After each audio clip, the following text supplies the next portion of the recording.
bum, bum, bum, bum, bum. Welcome, welcome, one, welcome all. To just as I was about to say welcome to everyone, Jackie just comes in fast. You were supposed to be ready an hour ago. Now you I just know. came. Yeah, we had to. As soon as y'all tell me that we got more time, I went and ate a sandwich. I had lipstick on down here, all that. Hi, Stevie. Good evening, Jackie. Oh goodness gracious! I didn't realize the time you guys' time went back and forth and all that stuff. So yeah, I guess so. That's when you called me, says what's going on. I'm like, what are you talking about? I So know. I knew when you weren't on, when I came on the live stream, and this is the first time like I ever came on early.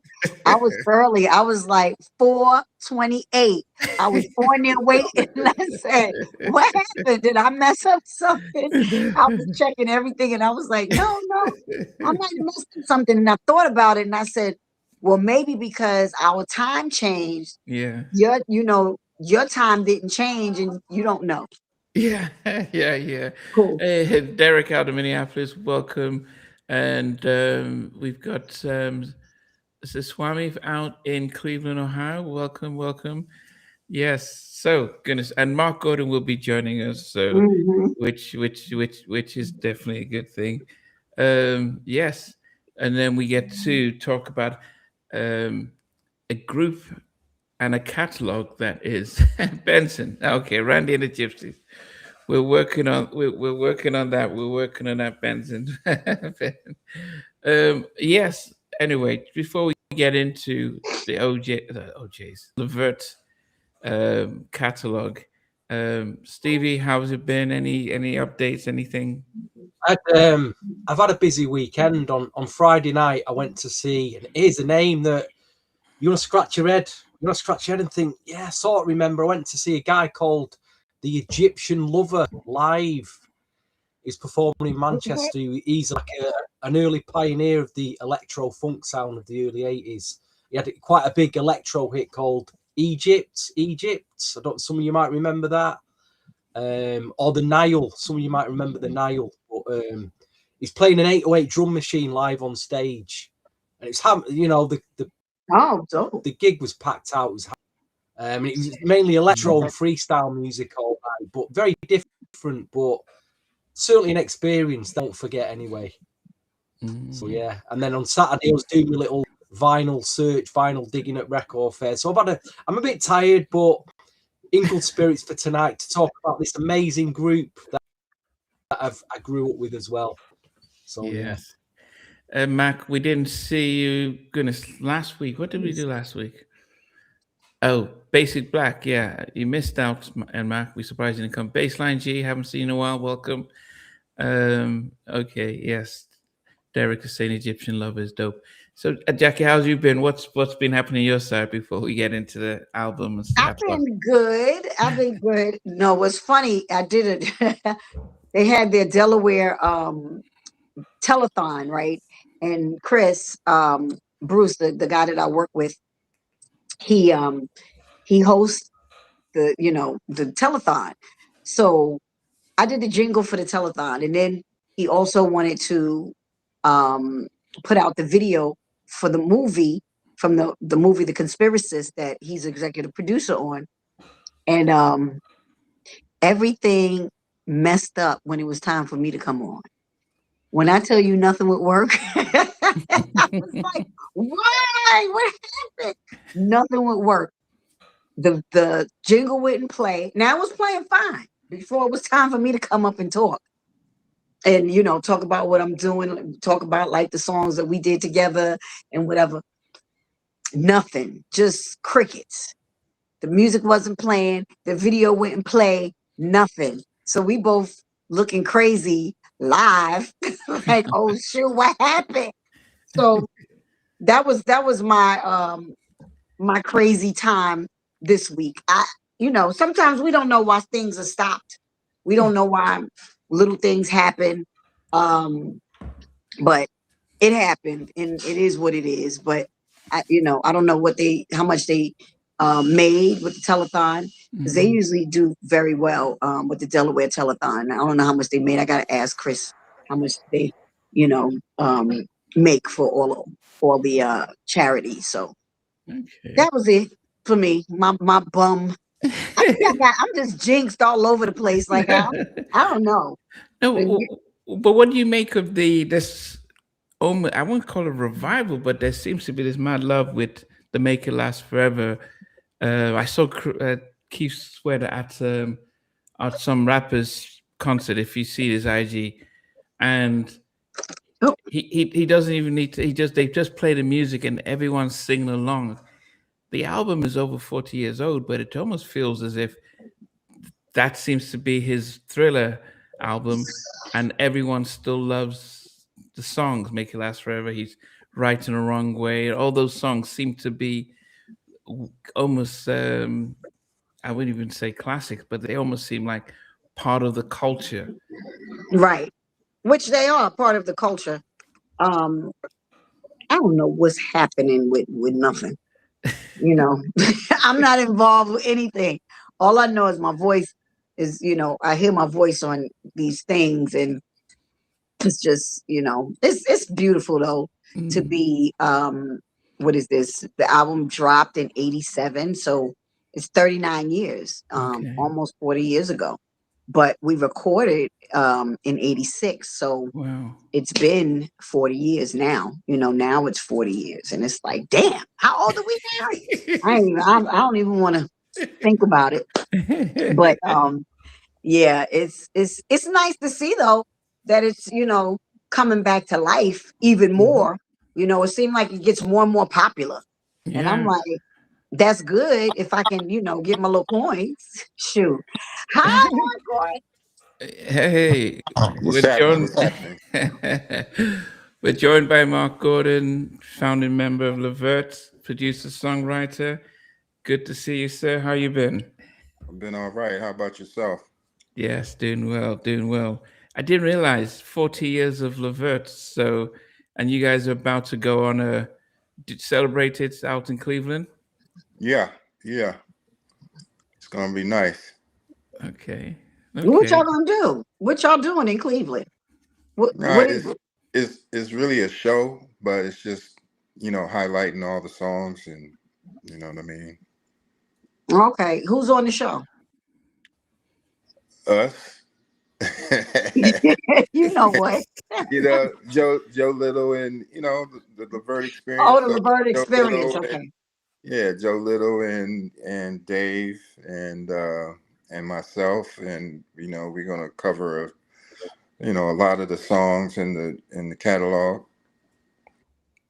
Oh, okay. okay. Namdi, talk to Mark about the LeVert experience, what they're doing now, and Yeah, who's doing it.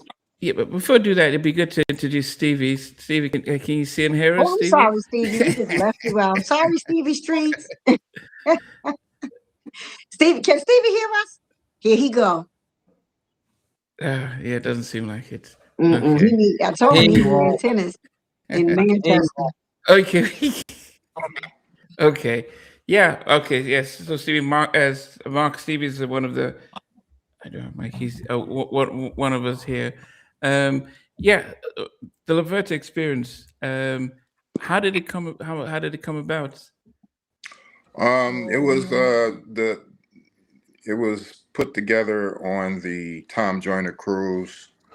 Um, they had asked Dave and Joe to do a tribute to Gerald, and so they asked me. I was the last person, and so I said, okay, I agreed too, and we went on the cruise, and um, and we performed, and we hadn't really got together to perform, so that was our first time. So I was like, let me see how this goes, and it went pretty good, and we decided to continue doing it after we got off the boat. And I guess one of the things that the connection between the Rude Boys, sorry, not the Rude Boys, yeah, the Rude Boys, Men at Large, um, they were part of the extended LeVert family. Yeah, Travel Productions. Me and Gerald put together a production company called Travel Productions, which he found Rude Boys and Men at Large, and they were signed to us and signed to Atlantic Records. Yeah, goodness. I think thinking about what you guys did for Cleveland, and of course you had OJ's ahead of time, but really putting that music on the map, and actually, going through you guys' catalog and just seeing how much stuff that you and Gerald did together, after after the second album, um, after Bloodlines, doing even from Bloodlines, just doing the majority of the production. Was that something that Elektra, well, Warner Brothers, where did they Atlantic. want Yeah. you? Well, Atlantic, yeah. Did they want you to get big producers, or were they fine with you guys just saying, "Okay, we trust you guys"? Well, no, not in the beginning because they actually we did the writing, but for the most part we did the writing, but they did get other producers to produce the initial works, and after let's see, what was it? It wasn't until Just Coolin was the first album that we totally did our own production. Mm, Mm. yeah, Jackie, when did you get to know the guys? Oh my gosh, Mark, when did we all meet? In 80 what? Um, it was Keith's first tour. Was it Keith's first Uh, tour? yeah, we was somewhere. I want to say New York, or it might have been another city, but um, we came to the show, I and remember y'all. I remember y'all coming to the show, but I thought maybe I met Gerald first because that's I possible. remember Gerald coming to the studio. Yeah, that's possible. And then when y'all came to the show, like you said, that's when me and you met, me, you, and Sean, because I didn't know Sean either. Um, but shoot, what was that? Our first, no, well, what tour was that? I don't even know. Was it with BBD or no? No, no, no. No, It was with True. no. It was I Was it think Bobby just Brown? the show you yourself. I mean, it was a show for Keith, and I think that's what it was. It wasn't like it wasn't like a big show, but it was a. I want to say it was in New York. Probably. Ah, goodness. Probably. We just know we've been knowing each other forever, right Yeah, about now. ever since then. Yeah. Yeah, ever since then. And we were, we all became family. What was the big tour? It was the Bobby tour with Karen White. Was that your big one that you guys did when you first? That was one of them. We also did. We did Cameo. We did. What's my man? Did Cameo and what's one guy's name? Rock Me Tonight. Oh, Oh, Freddie Jackson. Freddie. Freddie Jackson. Yeah, we did. Yeah, Rock Me Tonight. Yeah, we did Freddie Jackson. We did Cameo. Those were the biggest ones. And Bobby. Okay, yeah, we got John from Troop here. He's Hey, John. yes, just not to mention it. Both, yeah, you guys did Mamacita for Troop. Yeah. Yeah, so we got John from Troop in watching live and sending his love. Um, one of the things I noticed with you guys is that, and it was this Atlantic's decision. I mean, you had an album in 88, 86, 87, 88, 90, 93 to 90. I mean, it just felt like, come on, this most groups were, 2, 3 years, then the next. But you guys were just churning them out. What was the reason behind just releasing so many in such a short period of time? I don't know. When we first signed, it came on the heels of an independent record. So we had an independent record that was kind of, you know, it was bubbling, but it wasn't, you know, it wasn't super big, but it basically catapulted us to another place in the industry, and we got signed where we basically we basically got more shows that we were doing, opening up for national acts because we wasn't national yet, and we did Soul Train, which, you know, Don Cornelius, because of the relationships, we was Oh, able to do Soul Train. It was an independent record that started with, and so that took us on to Atlantic, and then Atlantic after that, it was just go. You know what I mean? We was going after that, and we just kept going. Things was happening fast, and we was just, you know, going for the ride. but then the fact that you guys were able to release, I mean, as I said, 86, 87, 88, 90. So in 4 years, you released 4 albums. That's not common. Yeah, no, I know that now, but I didn't know it then. I didn't know it was not common then. You know, it was just one of them things I mean, because think about it, we was on tour a lot of the times. I mean, back then tours was, you know, would go on for months. It wasn't like nowadays. It would be a few weeks. We would go on tour for months, practically the whole year. Mhm.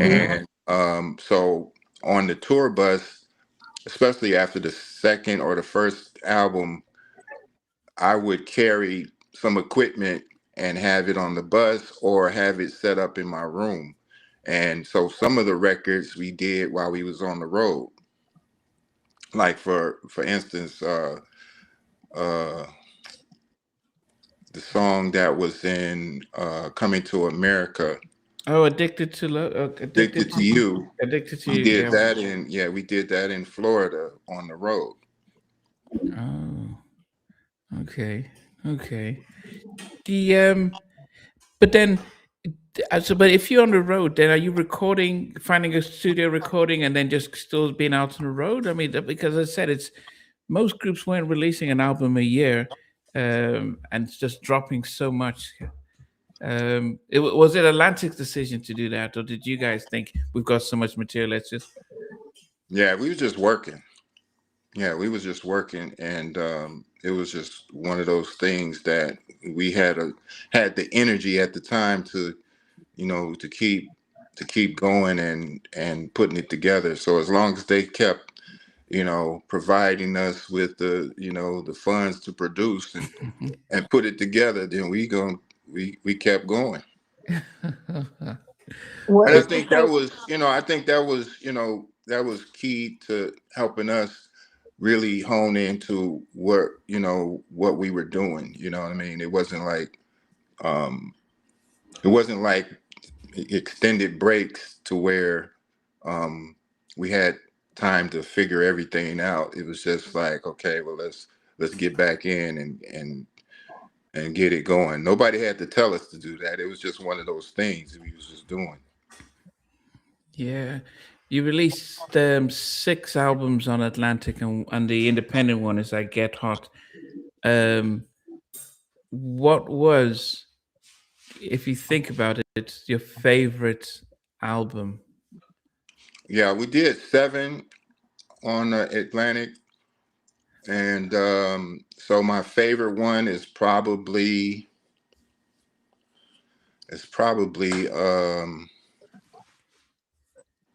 I don't know. It's probably the album would probably have to be Rope-a-Dope. Okay, okay. Why did I Yeah. know you were gonna say that? I don't know why. I just knew he was gonna say rope-a-dope What for is some yours, reason. Jackie? Out of the albums? My favorite album, I think, was the only reason why I'm gonna say the Big Throwdown is because one of my favorite songs is on that album, and that's my forever love. That's my song. I don't care what nobody talking about. That's my favorite song forever. Okay. Even though I would say the outfits on the Oropo yellow and purple, I don't know who who did the styling, because you got the yellow and the purple. It's Yeah. but I would say in my top 10 list, I think there are 4 songs from that album. So that's how much respect for that album that I had. And I think followed closely by I think Just Cooling. But yeah, we're gonna go through our top 10 and stuff. Question about Just Cooling. Is it true that Teddy did a co-production on that? No. So why is it on Discogs they put uncredited co-production by Teddy Riley on Just Cooling? I have no Okay. idea. No. Okay. Okay. Teddy getting credit. He better Yeah, not be getting no credit for something. if you go onto Discogs, it says co-produced by Teddy Riley, and I'm not sure why. Yeah, and that's why I said What song did they say they co-produced? Just Cooling featuring Heavy D. Nah. That was like I said, that was the first album that we completely had production control. So that was one of those things that it was definitely new for us because we were R&B guys, you know what I mean? But I was tuned in on the hip hop side. And so my influences were a little of both, but I came up through R&B, some jazz, but the hip hop, which was the newest thing, was influential in where I was at the time. So when I came up with Just Coolin', Gerald heard it and was like, "We need to get a rapper on here." And I was like, "Okay, that sounds good to me," And he's like, "Who you want to get?" I was like, I don't know." And he suggested Heavy, and I was like, "Okay, well that sounds good." And we put in a call. We were recording. We started recording, and we was in Philly recording at Sigma, and he put in the call to Heavy's people, and he was like, we sent him the track, and he was like, "Yeah, I'll do it." He came down. I don't know if it was that. I don't think it was the same day, but he came down shortly after, and he put down his verse in the beginning and verse at the in the end or the middle, and it was like it was meant to be. I mean, Heavy brought not just an energy, but he brought a fan base. Because I my first hearing of LeVert was with Casanova. I was in Nigeria. It was a massive hit across Nigeria. It maybe, I don't know. It was just one of those songs that across the world it was a massive hit. And then we didn't hear much anything else. And then when Just Cooling came out, it felt like, oh, we all know Heavy and you guys, and so and even the performance as well. So yes, and I think for me it was interesting, going through your catalog for today's show to see how you guys could start in '86 and then you get to '97 and you're still, moving with the times. Whether it's like, okay, what was it? I think the rope-a-dope style. Okay, it's New Jack Swing seems to be in the mix, so let's get some of that done. And then going into For Real though, doing the R&B kind of, moving into there. So being able to not be out of step, and being consistent. How did that partnership with Gerald help keep you guys production in house, but also make sure that you guys were always on top? Well, being a creator, you always try to, at least for me, I try to, stay innovative, stay, keep the sound moving. I don't know if you noticed, but a lot of the music that we done, as far as LeVert, it always moved. As far as it's never stayed one thing. You know what I mean? Um, and I think that's because I like, for me personally, I like sounds, and sounds make the makes the production, and I like different sounds. So that inspires me as far as being a producer and a writer, because those sounds, makes give you the idea. A lot of times I hear, going through the production and creating the production, a lot of times I would hear the idea a million more times than anybody else heard it. So I'm going to have my own personal ideas of what I want it to be before it even gets to Gerald, you know. And but a lot of times I would have some ideas and I pass it on to him, and then we go from there, or I just pass it on to him, and then he would put his thing on it, and that it would be a marriage from there, So it worked. It worked, and we had what I call a chemistry, and that chemistry was something that I couldn't deny or change, because we had came up in this and started it together, and the chemistry was undeniable to me. Jackie, remember 2 weeks ago we had Mickey Howard on, and we did her catalog, and remember some of the tracks that we all loved were done by Mark and Gerald. The duet with there was one that the two duets with Gerald, with Mickey. I can't remember right off my head now. That's what love is. That's what love is, and what was the other? Um, The it other was one another was, I song. think, Crazy. Yeah, was it crazy? Where's Stevie? Stevie knows. Yeah, I think Stevie, it, we were I waiting think for it's Stevie to Crazy. talk. yeah, yeah. What happened to Stevie? No, he said he's just restarting his computer stuff. Oh, okay. Because Stevie Yeah. knows. When I tell you, Mark, when he get back on here, he gonna have a whole bunch of questions for you. He knows, and he was like picking. He picked a lot of his top songs on Mickey Howard's top 10 that y'all did. He Yeah. loved y'all's productions, and the Yeah. stuff that y'all did on Mickey.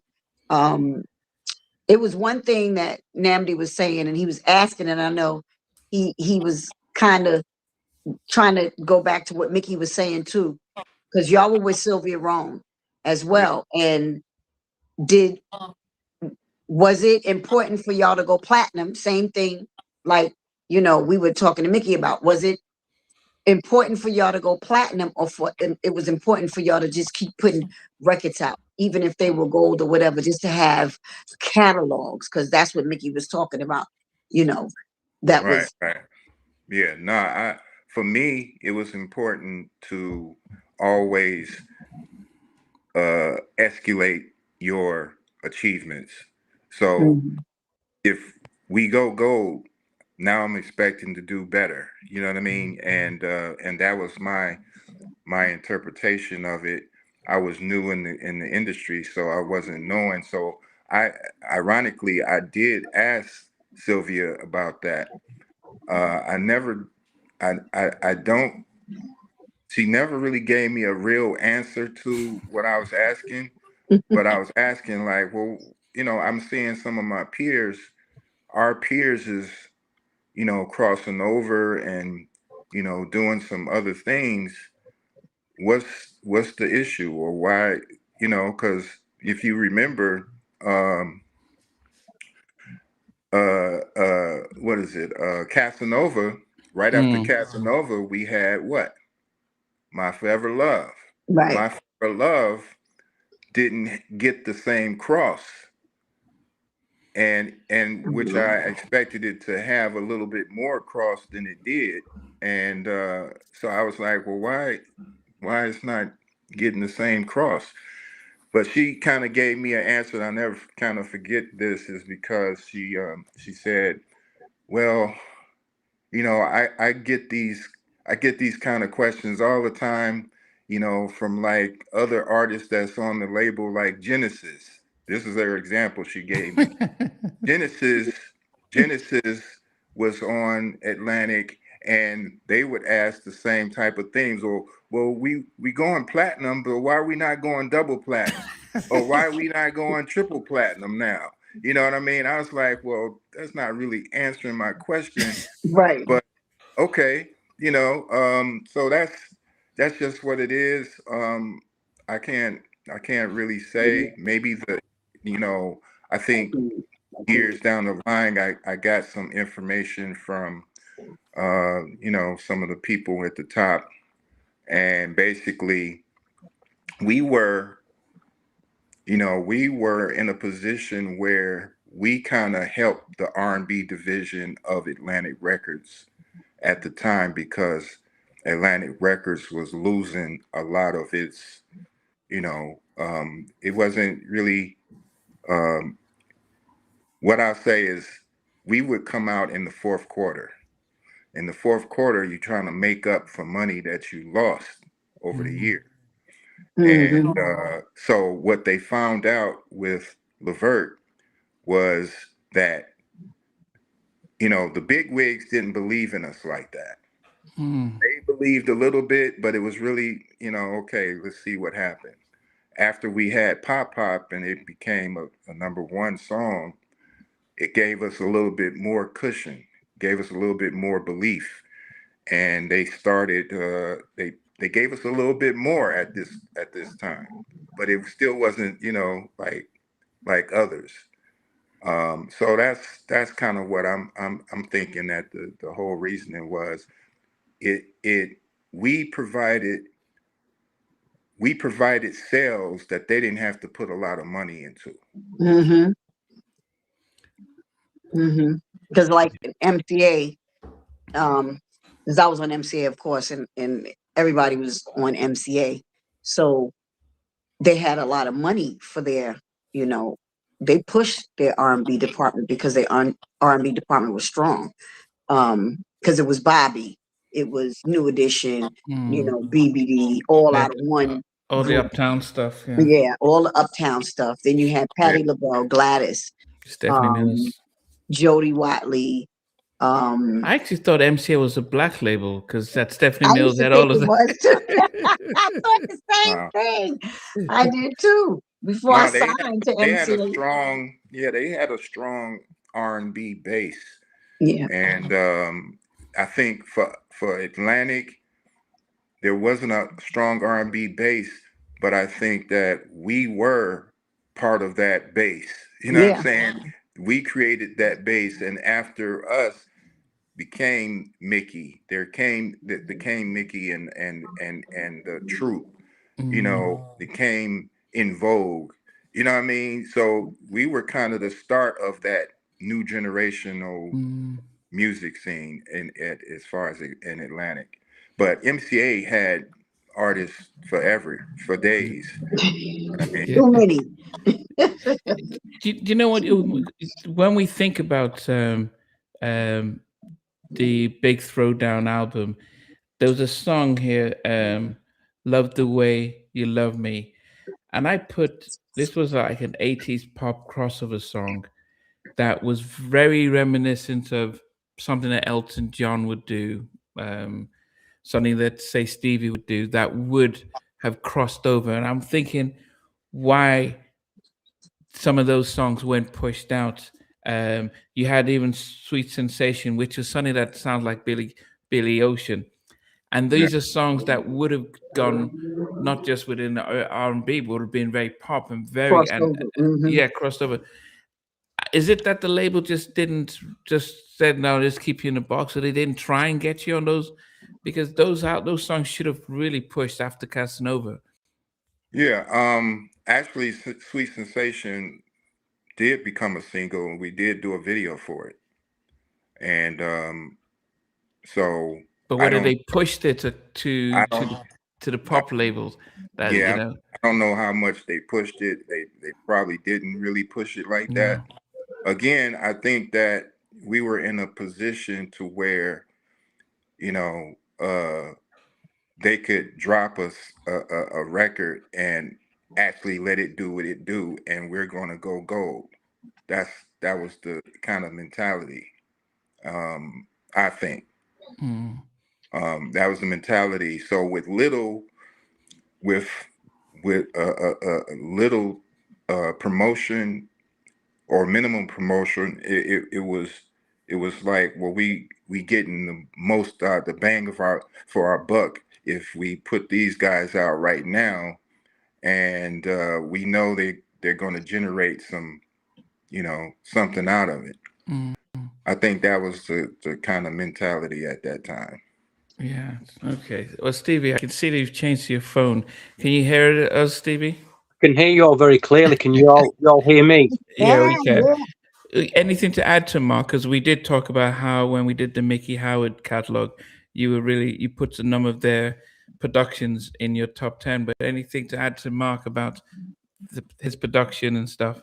Yeah, I mean, if you've not talked about it already, I'm just interested to know, as a group that came out in the mid-'80s, a lot of like artists and acts who came out in the '80s really struggled going into the '90s, adjusting to the new Jack Swing sound. As a group, you fully seem to embrace that new Jack sound. I know you was in certain tracks on some of your albums in the '80s. I can hear a clear Cameo influence. I'm just wondering, when Cameo went into the '90s, they In and struggled. out. Yeah, they really struggled. Did Cameo? I always felt you guys could have produced Cameo in the '90s. Did Cameo ever reach out to you at all? Oh no, not ever. But Wow. I'll say this. Cameo was one of my favorite acts coming up. I remember going to see them at the front row, one of my first concerts, and that's when there was the whole band, the kind Yeah. of the original band, and they Mm. was just bouncing. They was all over the. It was just so much energy, and I was just like, man, these guys is crazy. So, but yeah, so come full circle. No, they never reached out on that tip, but to come full circle, I was, surprised that we were, coupled with them on the Word Up tour. Mhm. Oh So wow. we ended up doing the Word Up tour. So all these guys was from Freddie Jackson to Cameo, Bobby Brown was at the height of their career. Mm. And so to be a part of that to me was special. You talked about In and Out. Was that influenced by Cameo? Say that again. Your track In and Out. It sounds like a Cameo Oh inspired song. yeah, yeah. What I mean. Like I said, I get influences, and things like that is kind of like that, and you might think like even like there's something on what was that? Don't you think it's time? It was kind of like a Sugarfoot Yeah. Cameo type of deal. You know what I mean? Because funk was, that was part of my, history too. So it was a mixture of funk, you know, um, all kind of, sounds that I gravitated and pulled from as far as what I listened to create, a new sound. Yeah, goodness. Okay. I mean, we're gonna go through our top 10, but just finally on what was the working relationship with the Calloway brothers on your debut album? What did you take from working with them? The takeaway from them is, okay, so the story is that Casanova was probably Gerald's hardest record to sing.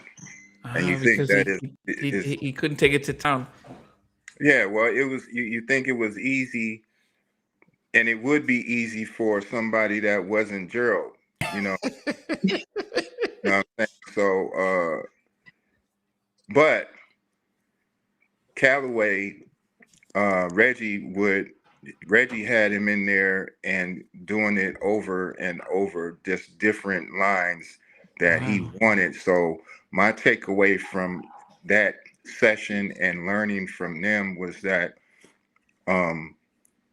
you know, it's not right until you think it's right.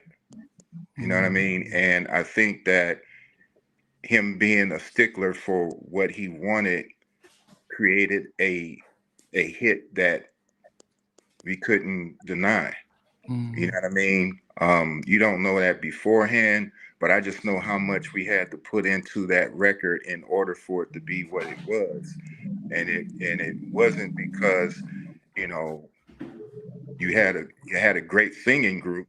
You had a group that was great, but at the same time you had production and a vision of where you wanted the production to be. And that was my takeaway as far as being a producer is it's not right until you feel that it's right. And you know, that's the difference in some producers and being like the new age producers sometimes, like the hip hop producers sometimes, they're more beat makers. So they'll invite you in and let you go and be like, okay, yeah, that's it. but with, you know, with a particular producer, you know what you want specifics. You know how you want it, you know, to transition. You know how you want the dynamics to go. There's different levels to this. And, you know, so that's just nowadays, you know what I mean? And, you know, a lot of people don't know that even in our dynamic as the group, you know, there was a setup to the songs. Gerald couldn't come out to the songs in our songs and just go crazy in the beginning. It just wasn't gonna happen. And you know, that was just part of our process. And that's probably something that we learned also, but it worked for us. And so there'd be a setup. And if Sean would do something or if I would do something, it would be the setup. And then Joe come along and do his thing, and then that would be the climax to the dynamics of the song. That's just what it is. You know what I mean? You know, you don't think about it, or you know, your average person is not gonna think about it like that. But when you hear it finished, you know, you're like, well, damn, okay. You know, that makes the song what it is. Yeah, pre-Boys to Men and Wanye closing, or Johnny coming in at the end. This is you guys. You guys had that formula locked in. Yeah, yeah. And that's similar like to a, you know, like even an OJ's record. You know what I mean? Would, you know, the mixture of me and Gerald, it would be that. And one of my favorite songs, and I'm gonna tell you this. This is probably my favorite song is "I've Been Waiting." Oh wow. Okay. Yeah, I put R. Kelly style in there. Okay.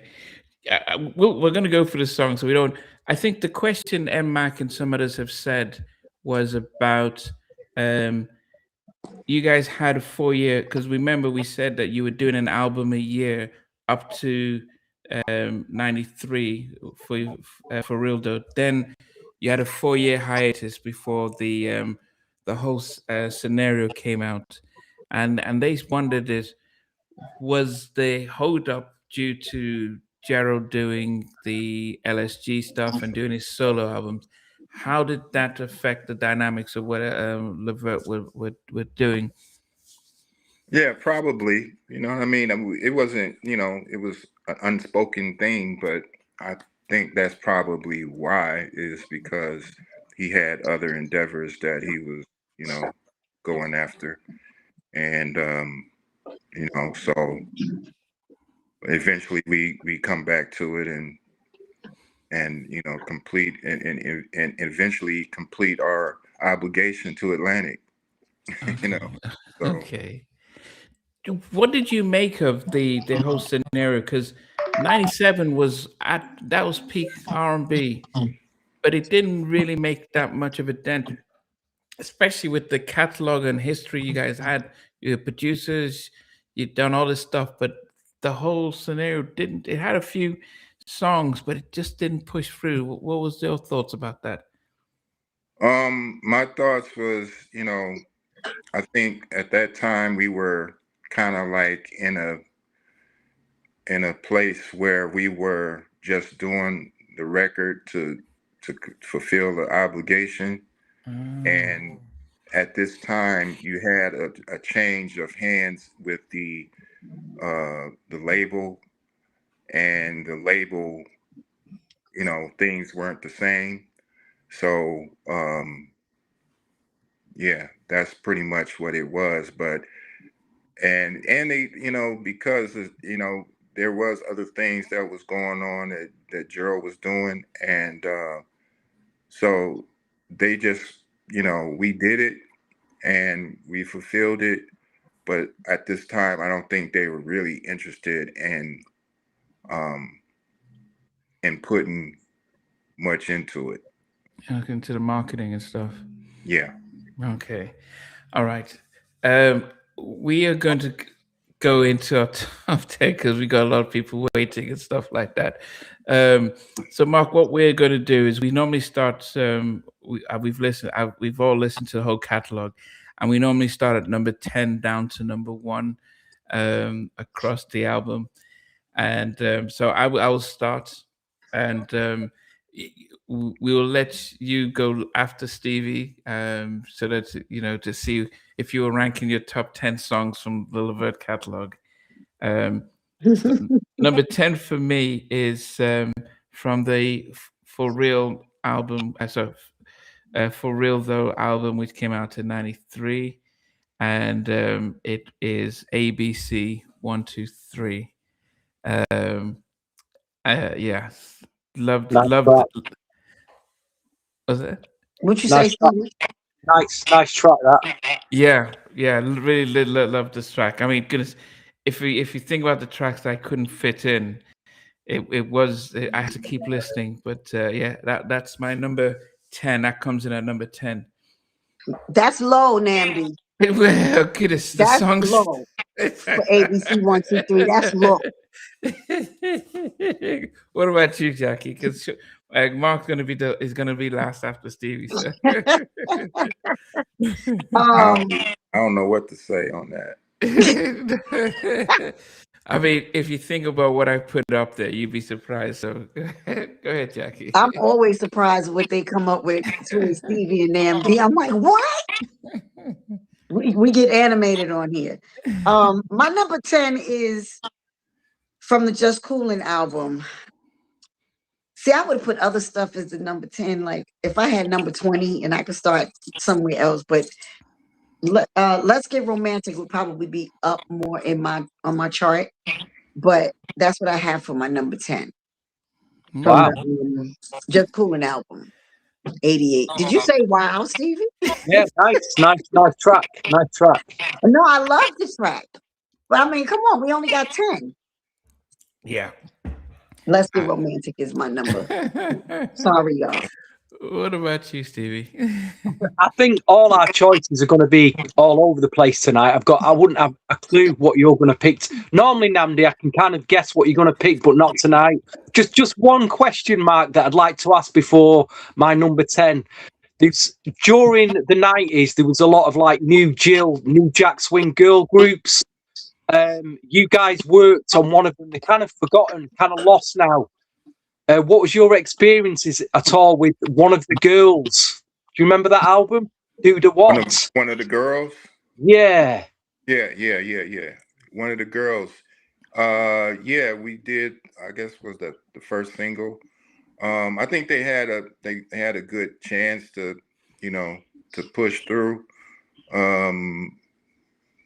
And you know, I tried to keep their sound young, which I think we did that pretty much on the album. But yeah, I think I think that, you know, a lot of people don't talk about them. So but yeah, one of the girls was another group that we had, and they were signed to Atlantic also. They had the song "Do the What," and that was the first single, and you know, it had the flavor of what was happening. I think, you know. I really enjoyed that album. I think I caught up with one of the members a few years ago. I think she's driving trucks now. But you know, it's just a shame that they kind of got lost and forgotten in that little area. But it's a group that I enjoyed. Anyway, my number 10 goes back to when you first signed to Atlantic in '86, because I know you had an album previous in '85 that was on an independent label. But I've gone with the opening track, Pop, Pop, Pop Goes My Mind. I think it was the lead-off single from the album. Just a great ballad, you know. Really ballad. Okay. Wow, at number 10. That's okay. That's low. That's a great. What was Stevie's number 10? Pop Pop? Pop Pop Goes My Mind. Oh my God, Stevie, you are so fired. Oh my God. I really want to hear what your daggone number 1 is. Oh my God. Mark, what would you put in your list? What would be number 10? You know, I really don't know, tell you the truth. I mean, I gotta really sift through the records to really, and I wasn't really prepared to do that. But I like hearing y'all's. You know, I like hearing where you're at, because it gives me an idea of, you know, you got 3 different people who have 3 different ideas of number 10, and you know, so I like that. Okay. Okay, no worries. And then if we have any questions around the songs, you can always give us a talk. Number 9 for me, and I know you did say that this was one of your favorite. I wish I could have done it higher, but I think there was just so much from this Ropin style album. As I said, I think 4 of the tracks made my top 10, but I've been waiting. Just love the it was. I remembered songs from like H-Town and R. Kelly and maybe some Jodeci, and there was a way that you sat in between in that vibe, and that's why I mentioned that from 80, 87, 88, you just shift and said, okay, this is what's going on now. We don't need to get in Devante or R. Kelly. We can do it ourselves, and probably that's why this Ropin Dope style is probably one of their more popular albums. But I've been waiting. Hit number 9 for me. Just loved the vibe of that album, that track. Okay. Okay, my number 9. My number 9 is again from the Just Coolin album. Smiling. Smiling is my number 9. I love that song too. I really like that song. Oh, okay. That's okay. So okay, Smiling. Okay, I'll go back to that. Okay. Stevie, what about you?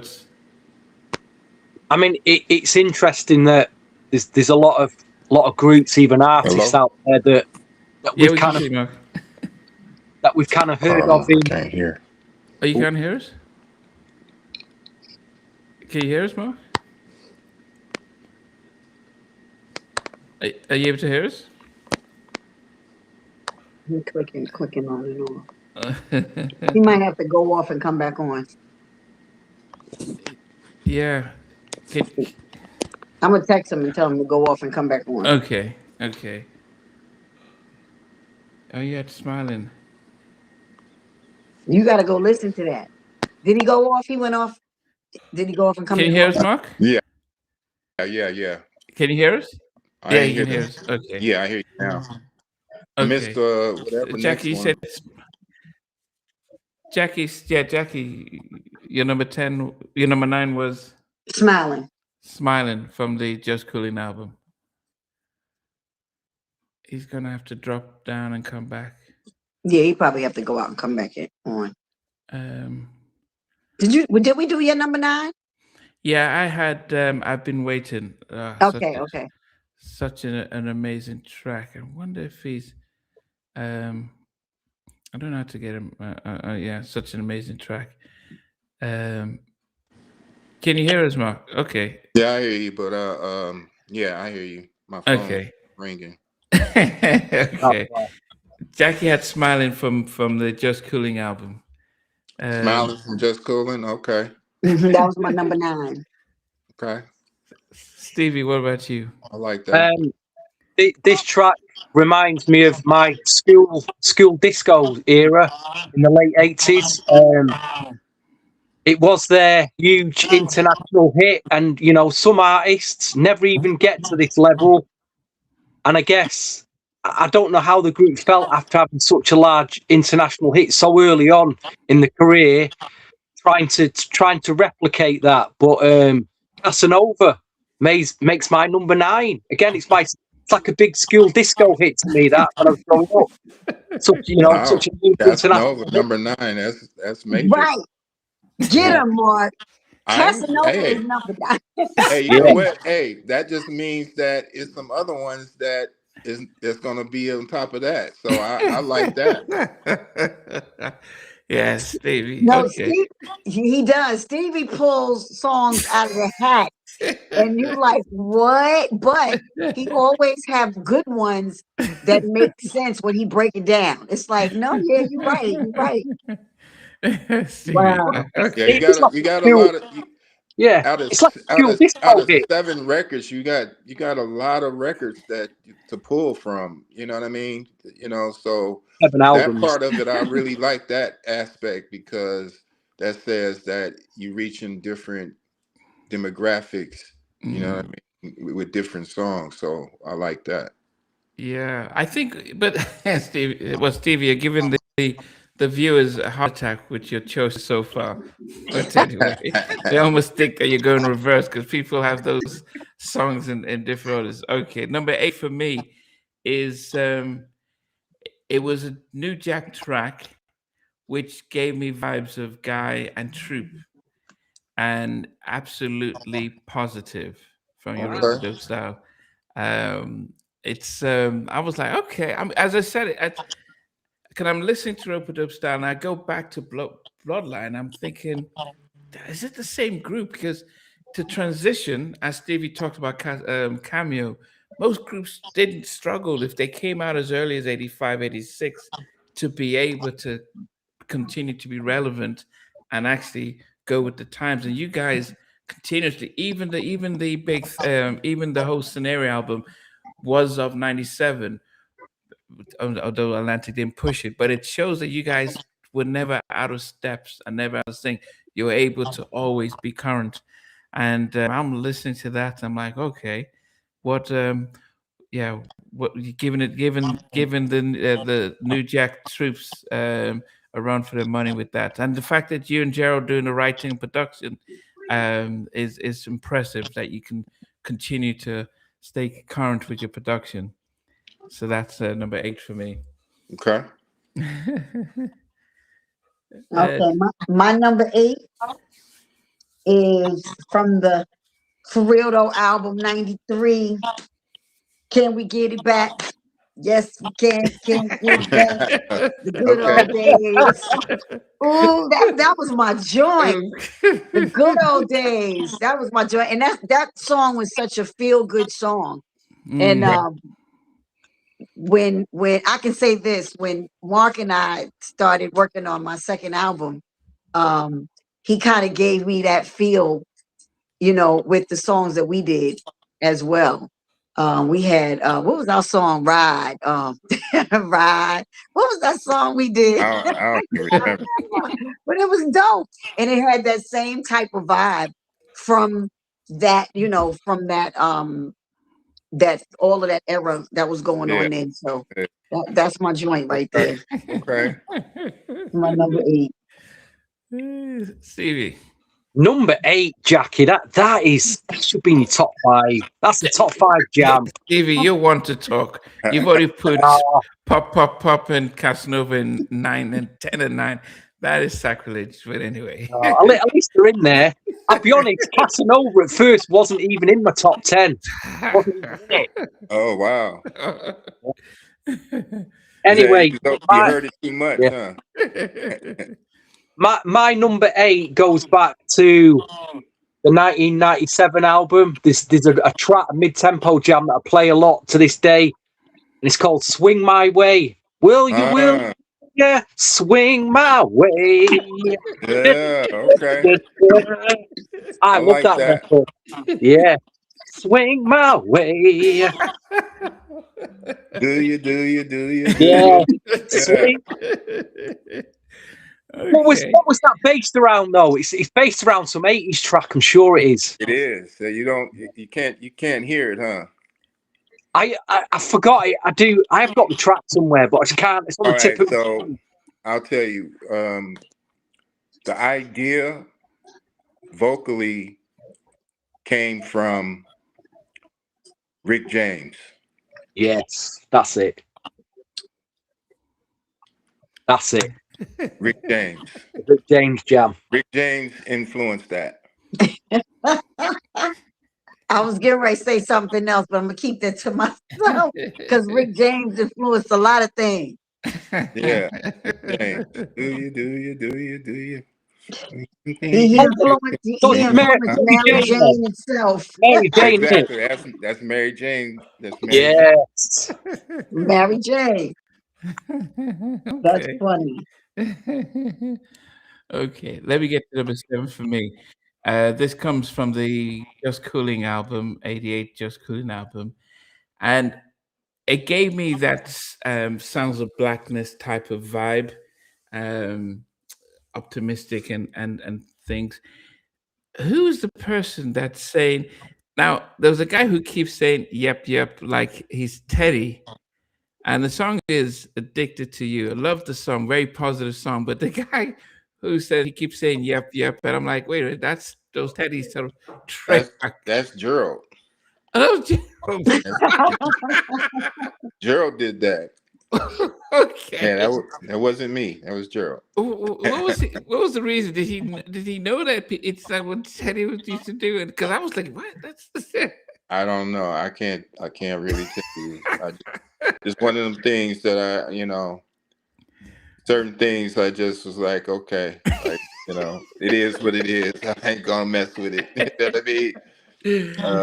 After the fact. So a lot of records in the editing room, a lot of things would get cut out, but I didn't cut it out. Okay. I didn't realize it was Gerald because it didn't sound. I couldn't tell whose voice it was. I thought, and I looked at the album to see who was featured on it, and it didn't. So hence, I was thinking, did you get somebody to? Nah, that was Gerald. Because it was groggily. Yeah. It sound groggily, and I was trying to figure out who the heck that was. I was like, that don't sound like Mark. Yeah, and he said, "Why is he doing the yep?" And it was a beautiful track though, very positive, very, as I said, when I ever write down Sounds of Blackness, it's very much they were known for their uplifting, like it's a happy song. Was it on Coming to America soundtrack or what? Yeah, it was on Coming to America. The funniest part of that song was the beginning because Gerald did a little rap. Yeah, I was saying, who's the rapper on it? That's Gerald. Oh my God. That's Gerald. So he did a little rap on it. And so I don't know if y'all remember this, but going into the song, he went through this whole spiel about how the girl was treating him. And in the end, we started the song with do, do, do, do. He basically was saying that the girl was treating him like doo-doo. Yeah. So that was the funniest thing about that record, which nobody I don't think people put it together like that, but because we started the singing after he did the rap. she treats me she treats me just like, and then we went into the, but that was funny to me. Yeah. What was the influence? Because I'm hearing some Jimmy Terry type of, and what they were doing with, say, Janet and stuff like that. But what was your influence when you were producing that track? I don't know, like that was the time that we were on the road, so I don't know. That just came to me at the time, and we put it together. Okay. We recorded it in Miami, I think. Okay. Yes. Okay. That's my number 7. Jackie, what's number 7 for you? My number 7 is from '88, the Just Coolin album. Okay? Just You've got coolin'. that's you've been. We are just coolin'. That's my number 7. It's my Okay. song. Is that your favorite? Because you've had 3 songs on that album already. Yeah, I have, but I can't say that's my favorite No, album. album. Okay. Because you're gonna see, as we get up, you'll see As you get some more. higher. Yeah, Okay. yeah. Okay. But Just Coolin', it probably I could say was my favorite, one of my favorites. I have 2, but go ahead. Stevie. I'll tell you something about that record, right? So that album got a lot of terrible feedback from the critics, which a lot of the critics were, somehow eventually one person was the critic, because they would have a syndicated column, and it would be kind of like one person kind of criticizing everything. Or it would go across different platforms, but they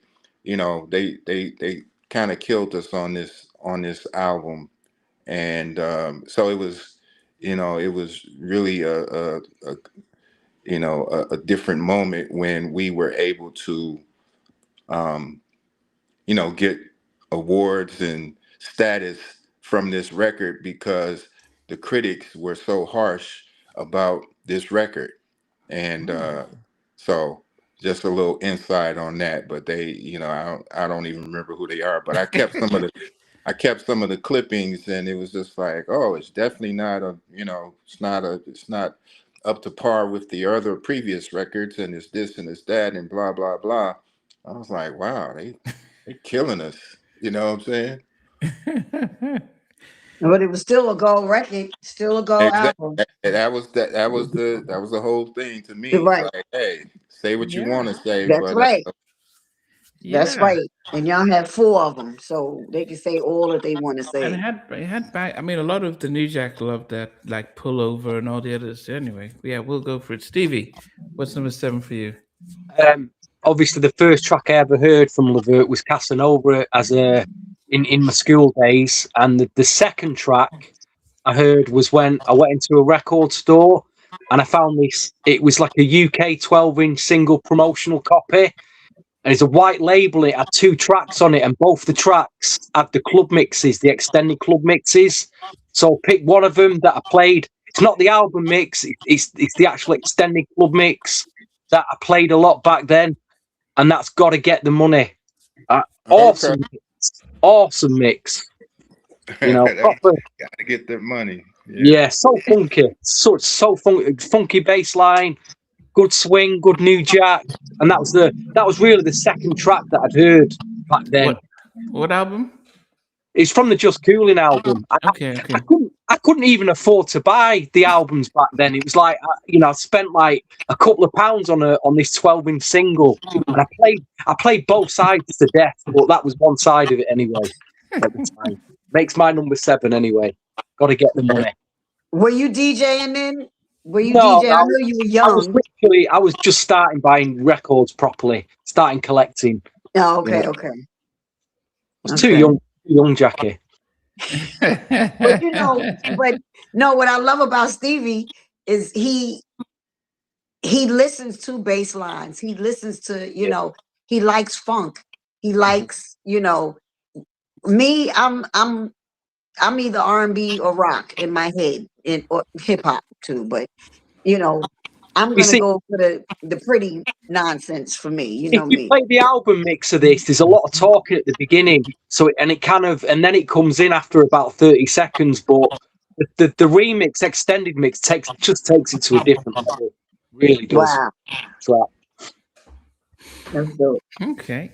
Number 6 for me is another one of the New Jack tracks from Roper Dope Style. And it starts off like the sample for Salt and Pepper's Push It. Get Hmm? Up On Me. It almost like it sounds like it's going that direction. And it is featuring somebody called Serge. I'd never heard of him before, but From it's Cleveland. Nobody. Yeah. Nobody does it, but it's a real funky New Jack track. Dun dun dun dun dun dun, dun nobody. Who- Okay. Okay. Yeah, who's Surgeon? Serge was a Cleveland rapper, and that was coming up at the time. He did some New York battles and stuff like that, but he was from Cleveland, and um, but yeah, you know, we was happy to feature some of our hometown talent on some of the records. So Yeah, That was dope that y'all did that. yeah. But the thing about the nobody does it better. I mean, I think 1990. So I mean, you were at this time, if we think about it. So the Future album is out. Troopers got the Deep album. Has it Deep album yet? No, I think Deep album came out. Um, 80, is it 91?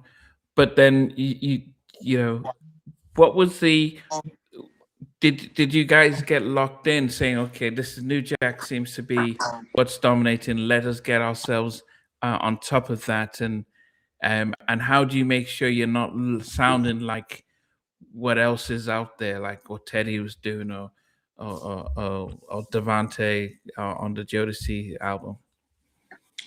again, it sounds, you know what I mean. So I made it a, you know, kind of like my business to not duplicate anything, and to, you know, have my original, you know, originality, and so that's kind of where it is for me. I mean, because I would sit in my little production room and just go through a bunch of stuff, and then when I felt like it was ready to pass off to Gerald, then that's, you know, I'd give him a whole cassette or CD of all of the tracks that I was working on, and then he would go from there. And so between the two, you know, between the mix of both of us, we he would have an idea that wouldn't be totally, you know, like just my idea. It would be his idea, and my idea would be kind of different than his idea. So it just merged and Oh. made it a completely different idea than, you know, where we would go if, you know, otherwise. But Mm. I didn't try to emulate or copy anything that was already out. Because you guys been in Cleveland, I mean, you're competing with New York, so that's Uptown, the Teddy in Uptown, and Yeah. Cal West, and all that stuff happening there, and then the go out in the West Coast. So it's like, how do you find a sound that can be distinct and separated from what was happening? Um, I mean, I think that we were able to do that because of what you guys are picking right now. Hmm. You know, um, we were able to achieve that part of it. They weren't singles, but I think it made for a good album. You know what I mean? It was definitely support on those records, so you could listen, and a couple of albums. I don't know if it wasn't all of them, but a couple of albums we had a slow side and when we had sides, we would sync them up to where you can go back to back to back. You know what I mean? For the slow side, we wanted to speak to the ladies for the men, because a lot of the men didn't know what to say, or maybe not know what to say, and the song, you could just put the song on and let it just do what it do. You know what I mean? So that was kind of like, our which I didn't say, I wouldn't think that was something that we pre-planned, but it just turned out that way. Okay. Jackie, what is number 6 for you? My 6. This is my question for my number 6, Mark. What were you thinking about when y'all was writing this? And I know you did this. My number 6 is "Love the Way You Love Me." We. Yeah. That was the one I said.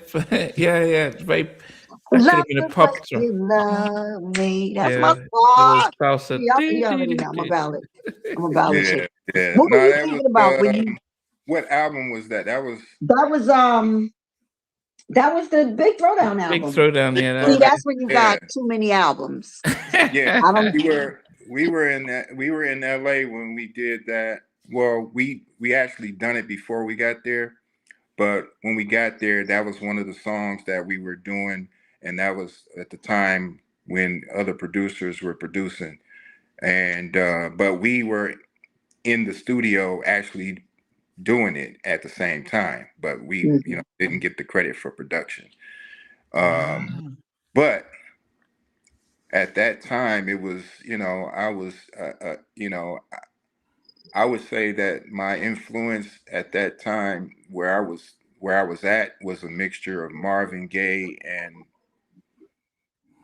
something else, but Marvin Gaye was kind of my influence. But even though the track itself is not like a Marvin Gaye-ish type of song, but I think that the wee wee part was I got that from Marvin Gaye. That was the Marvin Gaye thing, and but yeah, I really like that song too. That was a sleeper to me.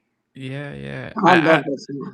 But I look at my notes and I put down that it was it could have followed Casanova and become a pop crossover hit if they didn't just say, no, we're just going to play to black radio, because this was the kind of stuff that was happening in '87. The Elton John and Billy Joe, all the kind of songs were very similar, and they could have crossed it over if they thought so. Yeah, and I think too, it was it was simplistic. You know what I mean? It was simple, but it was the changes of it made it more like lavish and luxe. So that took that. In that song, that brung out more of my jazzy side. Yeah. Well, it fit into the Sade thing, too, that was out at that time. And I agree with Namdi. If, Sylvia had her marketing team right, look, we're going to talk about her. If Sylvia had her marketing team right, they would know how to go in there and work that damn record and made it cross over. They could have crossed over that song easily. Because that's when Sade was hot. And, the sexiness and the jazziness of the song, even down to the wee wee, So I turned my honorable mention, Jackie. So okay, just didn't make the top. It's not. I'll bring it out later. Stevie, what's number 6 for you? I just want to give a shout to an artist that he went solo in the mid-90s again, and it didn't quite work out for him. He was part of the whole LeVert production unit. A guy called Jay Little. on his album, he did a track called Putting It Down. It was just like one of the funkiest, Putting It Down, one of the funkiest tracks, mid-tempos I'd heard at the time. And he did another track called The Hump Is On. Do you remember that one, Mark? The Hump Is On. Yeah. Worked on that record. Yeah, I thought you did, mate. I thought you did. Well, some great gems on that. Again, just forgotten. Lost and forgotten, but some great gems on that album, you know. Yeah. Was he in the Rude Boys, wasn't he, Jay Little? Yeah, Rude Boys. Yep. Well, he's talking about Joe. Yeah, that's Joe. Yeah, he's part of the LeVert experience. He's part of the LeVert experience, Stevie. Yeah, his album just got forgot. It's a shame because there was some great tracks on it. Yeah, they didn't. I don't know what happened with that, but they didn't, really push it like that, So I don't know. Wow. Anyway, my number 6. It was when I was young and I didn't have much money. I had £20 in my pocket, and I do mention this record shop a lot on this podcast. I'd go in Expansion Records in Manchester City Centre on a Saturday morning. One morning I went in there and they had this record on the wall, and it was £20, which is about $26 in dollars. And it was in a white cover, and it had a big sticker on it saying, when you play it, say it. And I didn't understand what promotional only, not for sale meant. I thought it's got to be free. Why is it £20? That record. And I says to the guy, Dean, behind the counter, I said, Dean, what's that record and why is it £20? And it was LeVert All Season. And I'm like, well, why is it £20? And he's going, well, it's a promotional copy. It's a demo. It's out before. We send it out to radio stations before it comes out. And this is the only copy we've got. And once it's gone, you'll never see it again. And he was right, because I never saw it again after that. But it was on this amazing album, on the Rope-a-Dope. And it's one of my favourite ballads, all-time ballads from LeVert. Amazing ballad, All Season. And I've never seen that 12-inch record again since. I found the CD single, the promotional CD single with the remix on. I've got that somewhere. Not the 12-inch vinyl, which is a shame. Yeah, well, that's crazy because promotional copies are supposed to be for promotion. Yeah. but I didn't understand what I meant at the time. I was so young. Yeah, you at the time you weren't a part of that pool, so you wouldn't get the promotional free copies. The store was obviously selling a copy they weren't supposed to sell, but that's another story. For $26. Yeah, $26. They didn't put a stamp on. Now, was that the single or that wasn't even the whole album? That was a single. Yeah, it was a single with it had the remix on as well. It was quite rare. It's so rare to get hold of that now. Yeah, that was promotional only. It said it right on the sticker. Expansions. Okay. I'm just looking at this. 1, 2, 3, 4, 5. Yeah. So half my tracks are from Rope-a-Dope Style, and number 5 is oh goodness, one of the best ballads on the album, Baby I'm Ready. Just just an amazing track, amazing album. In fact, I tried to make sure that I put a song from all the albums in my top 10. I missed out on one of the albums, but Rope-a-Dope Style took that one. But yeah, Baby I'm Ready. And I think a lot of people had really said how much that was one of their top 10 songs from your catalog. But that's at number 5 for me. Okay. Yes. Wow. Jackie, what about you? My number 5 is from the Big Throwdown album, 87. And I can say this. It was the first time. No, that wasn't the first time. Okay, I gotta save that one for later. I have to save the story for later. But my number 5 is I ain't much on Casanova. Hey, me Five, and okay. Romeo ain't never been friends. Yo, I mean, when that came out, that song was like, it's almost like how they took the whole Romeo and Juliet thing and flipped it and made it into a song. Now Right. you got these big thugged out, hood dudes rolling down because I'm from the Bronx, but I was in Harlem at the time, and you got these big like drug dealer whatever in Harlem, top down, in their little Mercedes, whatever they had, little sports cars, rocking Casanova, but singing. I ain't much on Casanova. Me and Romeo ain't never been friends. And you looking at them like y'all are straight killers. And you rocking, this is coming out of your mouth. That's how you know when that's a good damn song. When you Right. got, big drug dealers. And I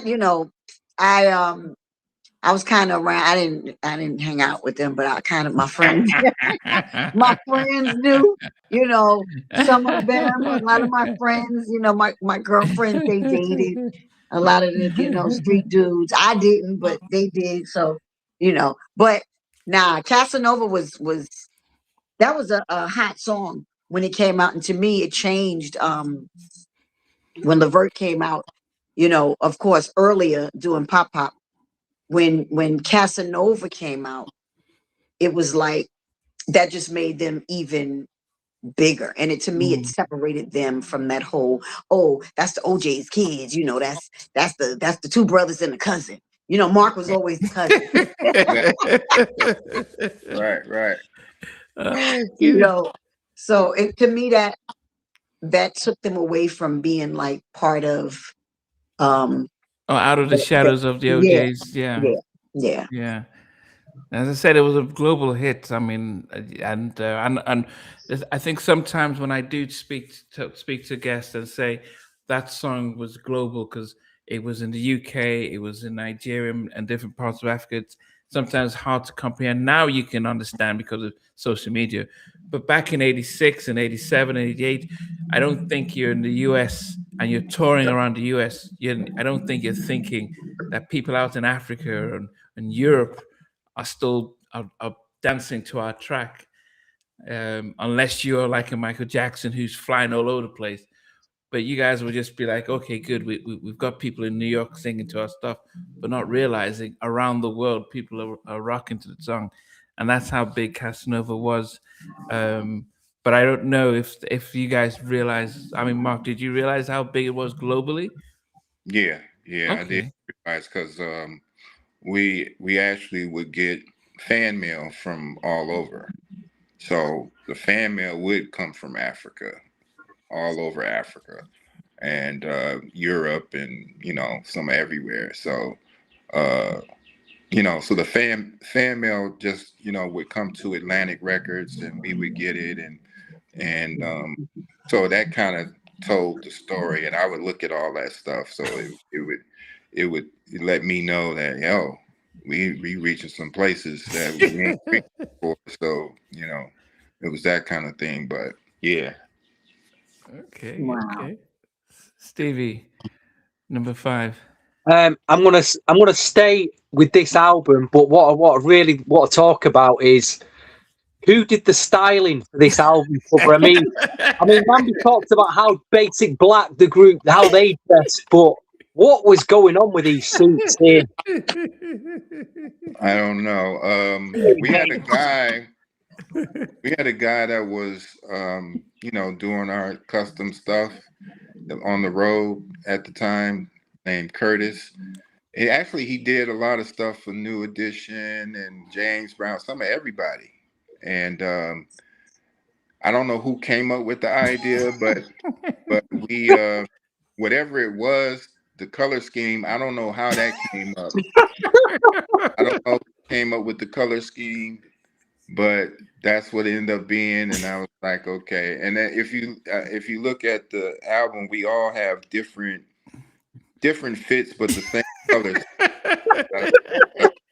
You know, I mean, I tried to keep mine simple as possible. Let me see. That should have been the album cover. Yeah, Yeah. right. That should be the album cover. That's so cool. So yeah, that was you know, suspenders ended up being my thing at the time. So I had the suspenders. I think Wow. Sean had the vest, and Gerald always had the jacket. So that's what it would be. And you know, I don't know who came with the color scheme, but But I you just, know what? You know, just went that with era it. was cross colours. I mean, the new I jacket was I all was about about cross Yeah, to at the colours. say time, that. that was probably Yes, in at the time. You know. that's Yeah, right. I was about to say that, Stevie. yeah. That But to me, they took that it to was the extreme there. They really took it to the extreme. Sorry. Hey, but you wouldn't miss us. That's for sure. that right, exactly. But But I was gonna say that, you know, that for that era, cross colors was big. And yeah, you know, that was crossing a lot of damn colors, but that was, you know, that gold and that whatever color was that was it was That much. lime green yeah. yeah, but if you Yeah, think about it, I'm looking at the Big Throwdown album, and it looks cool. It looks ahead of its time. It did, you know, and then Big Throwdown. yeah, you know, I Yeah, love that. I it love that. looks, and I then yeah, I like the love way just y'all that look too. at that one too. and even Just Coolin looks cool. Looks like Yeah, okay, and then you almost went back into time when you come with Rope It Up because it was almost like because you had great album covers, but I guess it's like you guys were so into the music. Did you even bother about how the album cover looks like? You weren't even. Does it? Did you guys have a say? It was like, yeah, Well, whatever they put out. yeah, they kind of did the designing. That one seems to be the most, you know, the simple cover that it was because you know when you're talking about the Big Throwdown, that was like in front of the Brooklyn Bridge, and you know we was outside. We had the classic cars. yeah, Mm, All yeah, that. yeah, yeah. So that was a little bit more put into it. When you yeah. talk about Rope Dope, we was just in a In studio the studio, right? blacked out, you know. So that was pretty simple, you know. And that was your bet. That's to me my favorite album, but you know, album cover, regardless of the album cover. Okay, top anyway, four. I didn't actually say what my number five Okay, was, sorry. but the number five track that I picked when I was going through the albums, especially this album, I forgot how much I actually used to play this track a lot. And it's the track production wise that sounds a lot like very influenced by what Ellie and Babyface were doing at the time. But it's the track Hey Girl, da da da.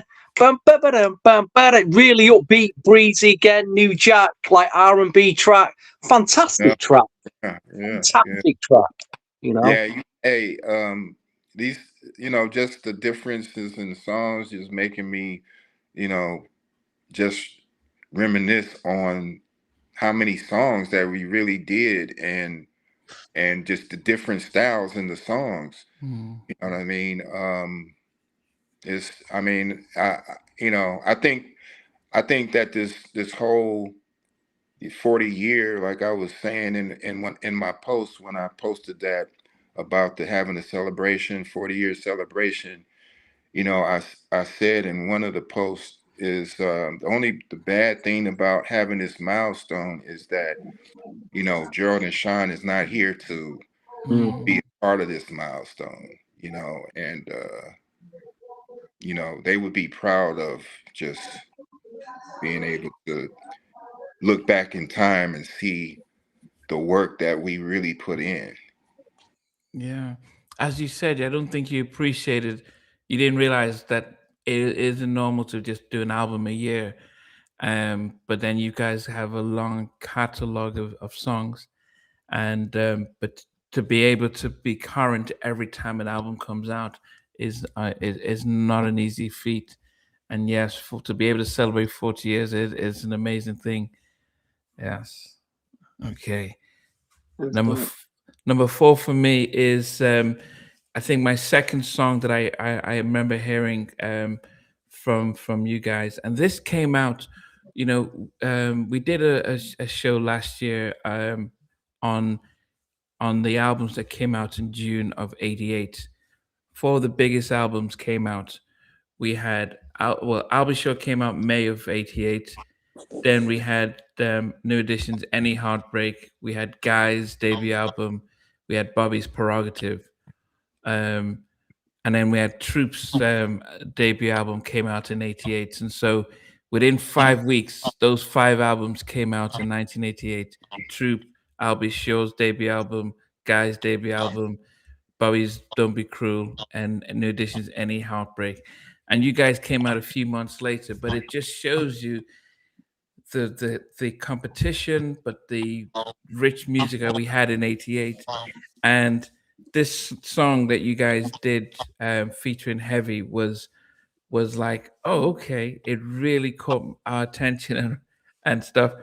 It was really interesting seeing you 6 foot something doing your shuffle and dancing. I mean, the routines, having you guys do your dance routine, because we look at LeVert and we see you guys as singers, but it felt as if in this album you guys had to do your leg work. How did that feel, doing the choreography and dancing and keeping up with Heavy D? It came with the gig. You know what I mean? So we had to, step into it, and at that time, some of the people that helped us with the choreography for that was Tisha Campbell. Oh, wow. And Jay and AJ. From the House Party movie, was she? Yeah. AJ and Tisha came into Cleveland. That sounds like an incredible era to be part of. Working with Tisha Campbell and AJ likely brought a serious level of That's his live voice. He's alive. It's my other phone. Start talking.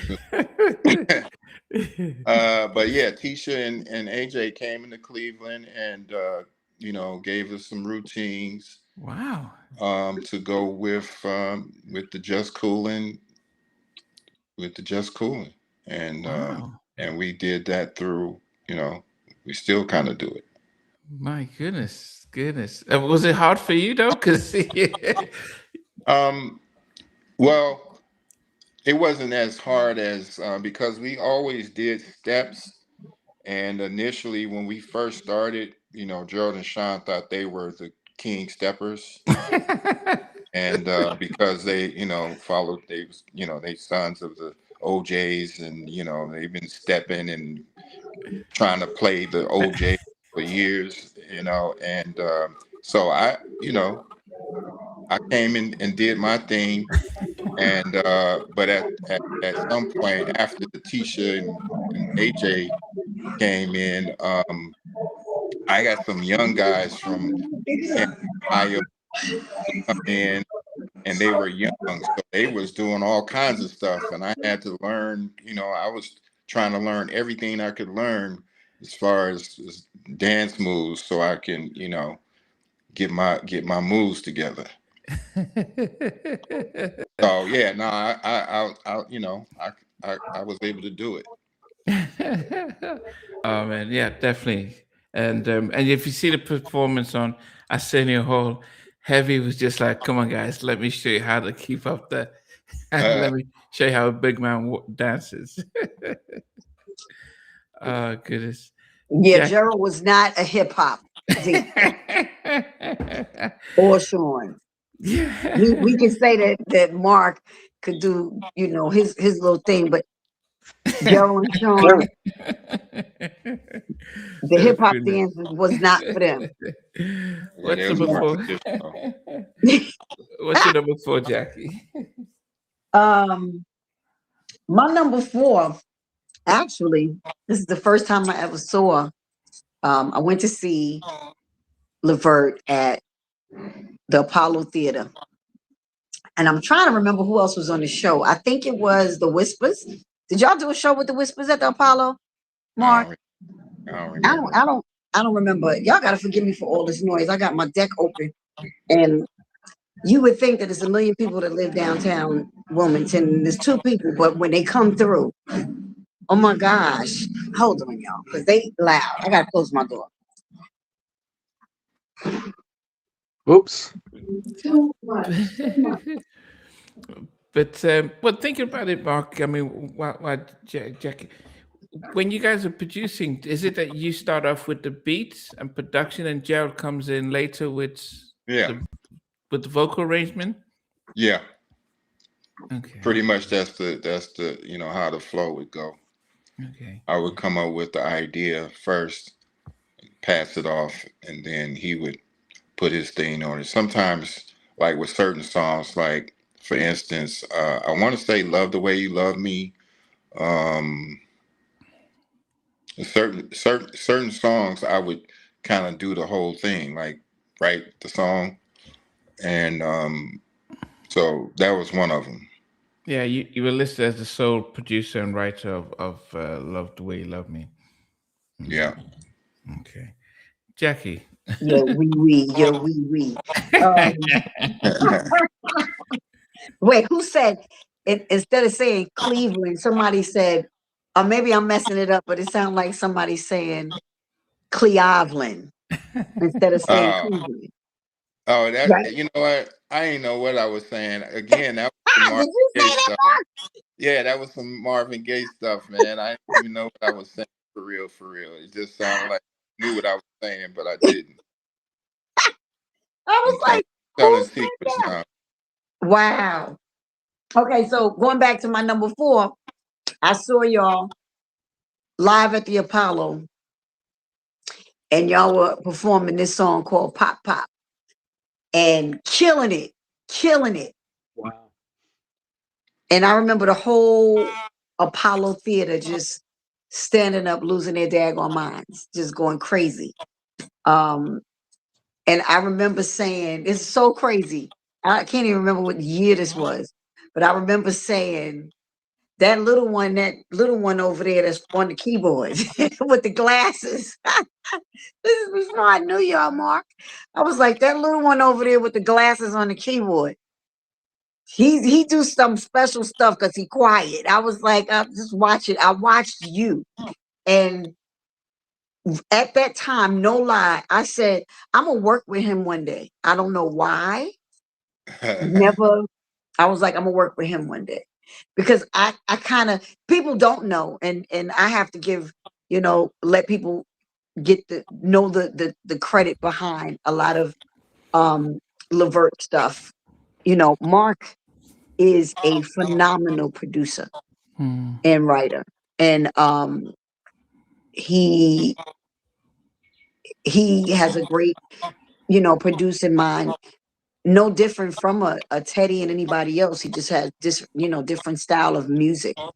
um a lot of people didn't know who Mark really was in the group. It was always, that's the cousin, you know he, he in the background, but it's always the cousin that's chewing gum, sitting in the background quiet. That's the one y'all look out for. That's the one that's always the one that's behind everything. So, I never knew that, Mark was the reason that they put the group LeVert together, from being in school or whatever. And, we always thinking that he was the cousin, Yeah. but Yeah, people know him. somebody said it in the, one of the reporters or whatever said it because we used to have, like, we would go to New York or LA, and all the reporters would come into the media room or whatever, and so they would ask questions and whatnot. So somebody ended up saying it one day, and we just let them say it and kept it like as it was. Um, but no, I wasn't the cousin. I think the same thing happened with After Seven. They Keith Mitchell was saying he's the cousin to L.A. Reid and the other two. So it was one of those things where it helped sell the group when you hear those things like, oh, two brothers and a cousin. Right, So right. yeah, and the label says, yeah, let's run with it because it just helps with the publicity. Yeah, yeah. But originally we started as a band, and it morphed into 3 members, and Wow. yeah, because when I came along, it wasn't a band yet, but we started a band. and we tried other bands to be a part of other bands, but we ended up trying and putting together our own band. And when we started doing the little chitlin circuit, we me and Sean would go back and do other stuff. So Gerald would stay in front, but we would swap spots with the keyboard player, and I would go play keys, and Sean would play drums. So Wow.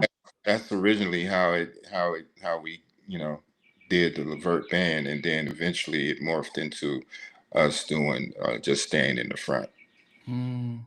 Wow, goodness. All right, Stevie, what's number 4 for you? I just want to give a quick shout to another LeVert production offshoot. The guys, Men at Large, you, me, you, me. You got to use me, baby. Oh, I used to love Men at Large. Awesome guys. Anyway, my number 4, and it's my second pick from the Just Coolin album. It's my final pick from that album at number 4. And it's got Heavy Be Diddly Diddly Diddly D on it. And it's Just Coolin, the club mix. But that bass line on just heavy bass line again on the club mix. Brilliant mix. Awesome mix. Oh, such a heavy bass line. Had to be in my top 5 anyway. And we're number 4 for Namdi as well. So we're in tune there. We're in tune. Oh, that was you had Namdi number 4 too? Yeah, I had Just Coolin at number 4. Okay. Wow. Yeah, it was the second song that I heard about from you guys, and I'm Heavy is my favorite producer. A big difference from the album mix to the actual 12-inch club mix. A massive difference. Yeah. Stevie, I don't think you knew.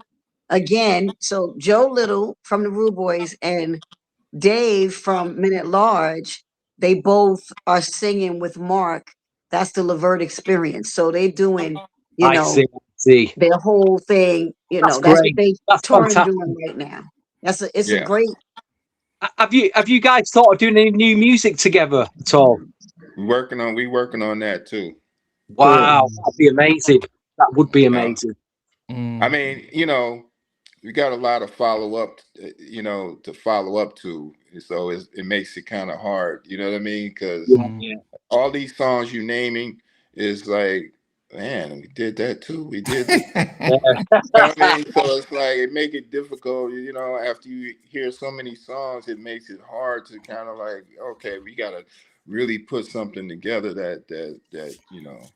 Yeah, it's like to match that level of what you've done in the past. It can't be easy, can it? Really, No. Yeah. Okay, going into the top 3. Number 3 for me is arguably one of your best ballads. My final track from the rope-a-dope style. But that's, as I said, half my top 10 is from that. All Seasons. Goodness, that's just I mean, the writing too. I mean, who leads on the writing when you're thinking about winters, fall, summer, spring? I mean, who's coming up with that? Gerald wrote that. Okay. Yeah, winter, spring, summer, fall. Oh goodness! I mean, I think Gerald always, from the time he started to the time he sadly passed, he looked the same. Like he was always 50. He's always looked old and mature. He never looked young. He did always look like a whole grown man. Yeah, he's always looked like an old man. You know what? That's something that we was, trying to change because we weren't old.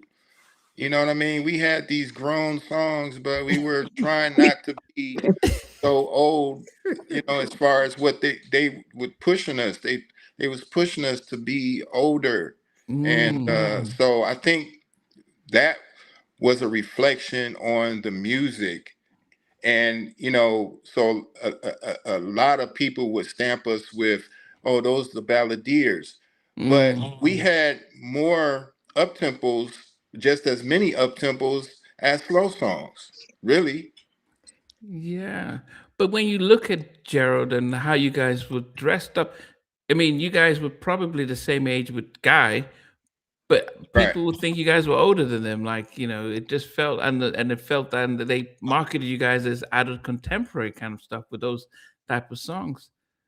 Yeah, well, it definitely didn't hurt the situation that Gerald had a super grown voice. You know what I mean? Right. So it wasn't. There was nobody I can say that was a Gerald. No. In the game. No. No. So Yeah. that kind of, that by itself separated us, and just the style that we came with, that was, that we kind of put our own style out there, but we mixed in different stuff here and there, and Yeah. So yeah, number 3, All Seasons for me. Beautiful, massive track. Jackie, what's number 3 for you? First of all, I'm so mad at myself because how the heck did I leave out All Seasons? Well, Are you I think I serious? just made a mistake. Because I was gonna feel like, how come All Seasons was not on my thing? And I had it on my other little paper. I had it marked down with the Rope-a-Dope from the Rope-a-Dope album, and I had it with Baby I'm Ready and I've Been Waiting. And I don't know what happened to my All Seasons. It just didn't make my list. Why? I don't know. I don't know what happened, but I don't know what happened. I don't know what happened. My number, I'm so mad at myself. But my number 3 is ABC 123. Wow. 93. Wow. Went up that high.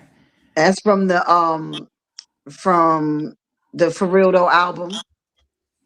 Yeah, ABC 123. That was a dope song though. Yeah. But I think if I put All Seasons in there, it probably would have been up there too. It would have been up there too. I don't know what the hell I was thinking about, but go ahead. Okay.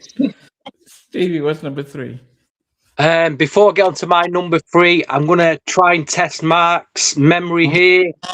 Going back to 1991 for a group that was signed to Epic Records.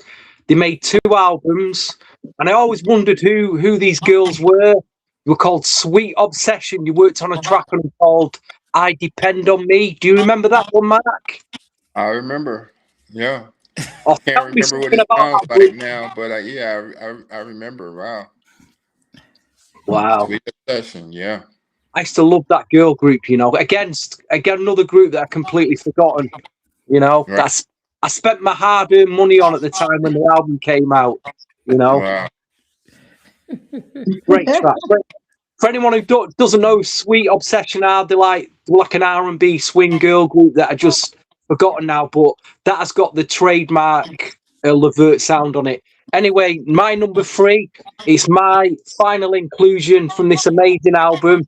And it's not, believe it or not, it's not Baby I'm Ready. Really, I suppose it should be.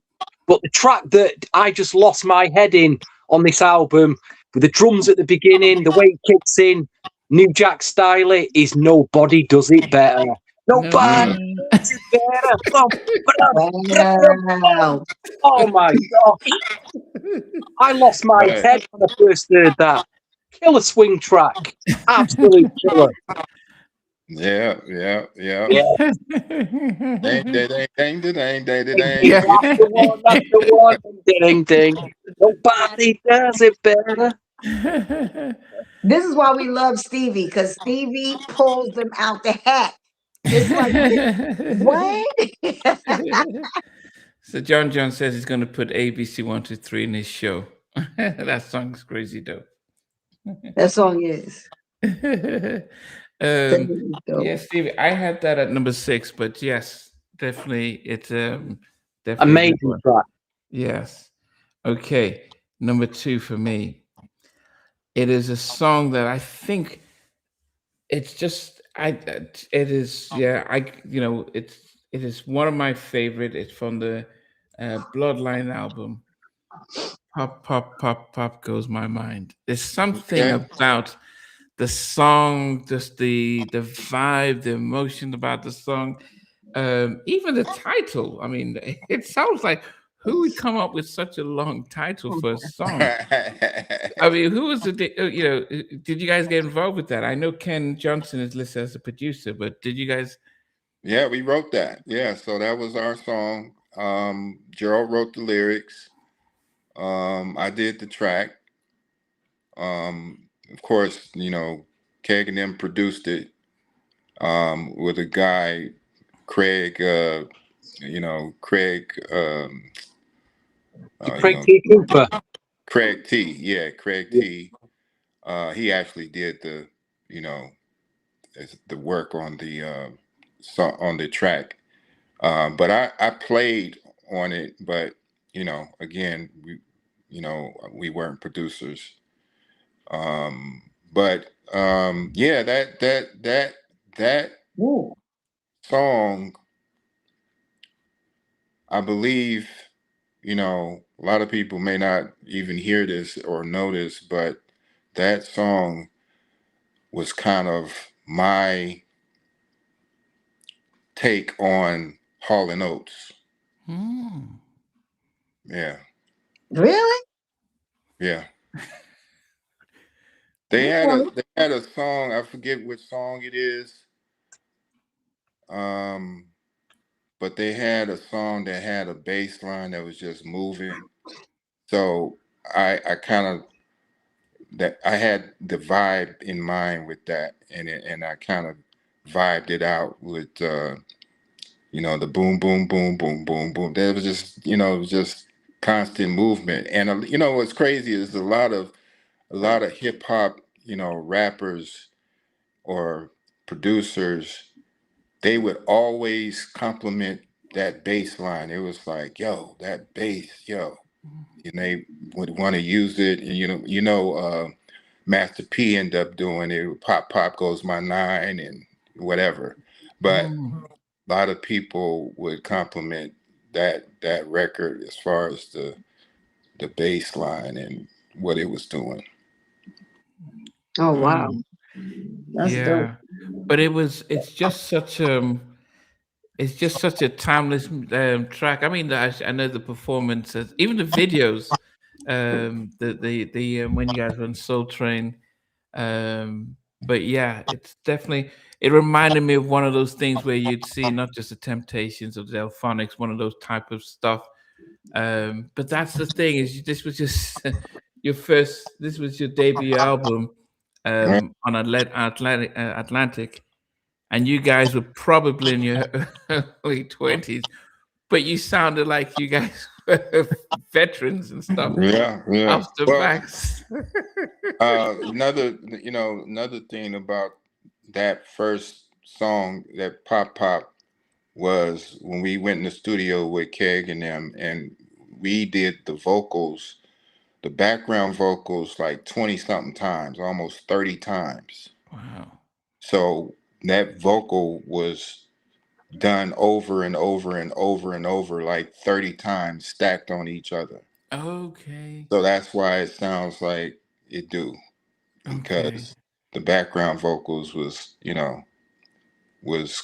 I don't even know how many times that would be, but 20 something times is a lot to do the background. It's like normally I would stack it 3 times, but it was stacked like 20 something times for real. That's crazy. But you know what's iconic about Pop Pop is the beginning. That's iconic in itself, just the way the song comes in. Right. And I don't even know how we did that, because I don't even know how we did that, because it came in before the song started. So it was just like, you know what I mean? There's no track there. We just did it. Right. Wow. That was good. And Mac is saying the Hall & Oates song, is it Methods of Modern Love? Method of a Modern Love? The song? That you said were influence of Pop Up, the Hall & Oates. No. Okay. No, it's I gotta think of it. But it's one of their singles. It's not She's Gone, has it? Huh? She's Gone. She's gone. Oh, that one? No, It's not that one. no, it's not that one. I think it's. I gotta think of it because it's on the tip of my tongue, and I can't. I gotta think of it. Why I'm hearing "Baby Come Back," but that's not Hall and Oates, right? Who's "Baby Come Back"? Player. Baby, come back.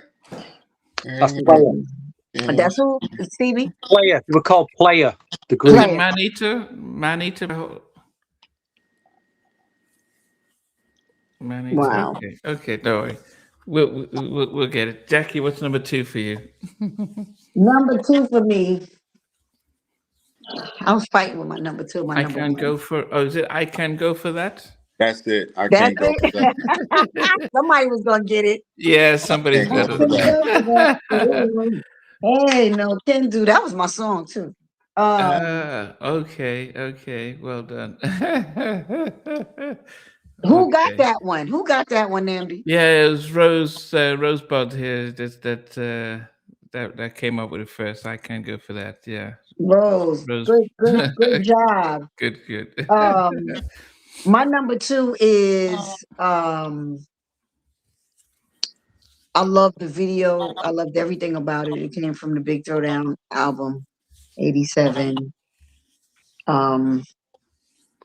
Just seeing the just hearing kids, and of course y'all know it's My Forever Love. Do you remember playing all the swings? Oh my God. Doing silly things that lovers do. No one else matter. No one else matter but me and you. Come on now. That's a mic drop for me. Yeah. That's my number 2. I love that song. I mean, now that song, me and Gerald wrote the lyrics together. That song is classic. That's a classic.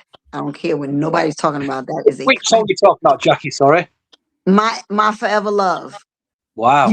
You weren't in love then, Stevie, because you would have been saying, "I've got to know this is my song. This is my song when I was in the club." But you ain't say none of that, so you don't even know how beautiful that song is. So go back and listen to it, Stevie. Play it. Go back in there. I will do.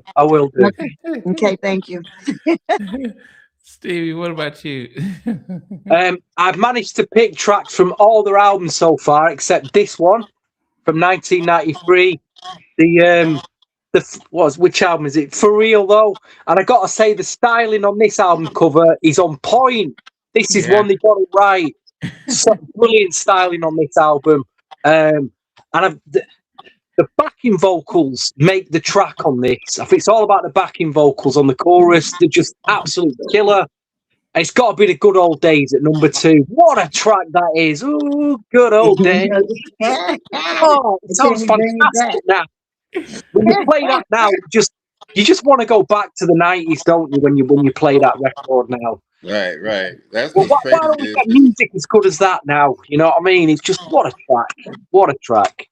Yeah, it's crazy because now you can really think about the good old days. Like, you know what I mean? We did it then, but and we were thinking about, as you can see in the video, the good old days, we had on the screen some of the older stuff that was popping up, like Rudy Ray Moore and that kind of stuff. So those were the good old days that we was saying in the video, but now it's really the good old days for real. Yeah, the 90s, because yes, definitely. Okay. So now we before I get to number 1, we normally Hey, Namdi, you work. I've just some of the other artists that you've worked with as well. So just checking up, Christopher Williams. You work with Christopher Williams, Rhonda Clark. Jeff McBride.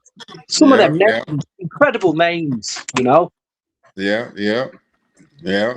I just remember buying all those albums, you know what I mean? And I was checking like the production credits. He produced each track, He did so many gems. Yeah, a lot of memories right there. Okay, so I'm going for my honorable mentions before I get to number one. So number 16 was In and Out, cameo inspired of the Big Throwdown. 15 was Sweet Sensation of the Bay, which I said sounds like Billy Ocean. It gave me that type of when Billy was at his peak. 14 was Pull Over, which was very much gave me the time, very funky kind of track. Um, Number 13, My Place, Your Place. Okay. For real. Yeah, that's a good number 13. Number 12 is Love the Way You Love Me. That was that to me was a crossover that the album, the label missed the opportunity to really make that a crossover. And then number 11 was Like Water. That song from the whole Scenario album was probably one of my favorite from it. And it just got edged out to in the top 10. So number 10 was ABC 123. Number 9 is I've Been Waiting. Oh, look. Number 8, Absolutely Positive. Number 7 is Addicted to You. Number 6 was Nobody Does It Better featuring Surge. Number 5 is Baby I'm Ready. Number 4 is Just Cooling. 3 is All Seasons. Number 2 is Pop Pop Pop Goes My Mind. And number 1 is, unfortunately for me, it is probably internationally your biggest track, the track that if you play it now, it lifts everyone's spirit, and it definitely has to be Casanova. Wow, My favorite LeVert track, because it was wow. the first one I heard. At this time, 87, I was in boarding school in Nigeria, and everyone knew the song. It was at all the little high school parties and stuff.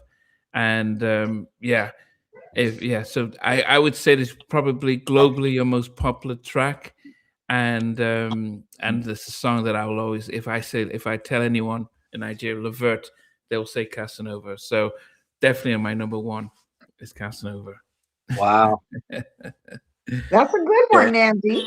That's a good one. That's All right, good Jackie. one. Any honorable mentions before you go down? Okay, I'm so mad at myself again because I didn't put All Seasons in. Because All Seasons would have been. Is it All Seasons or All Season? It's all season. With just the end?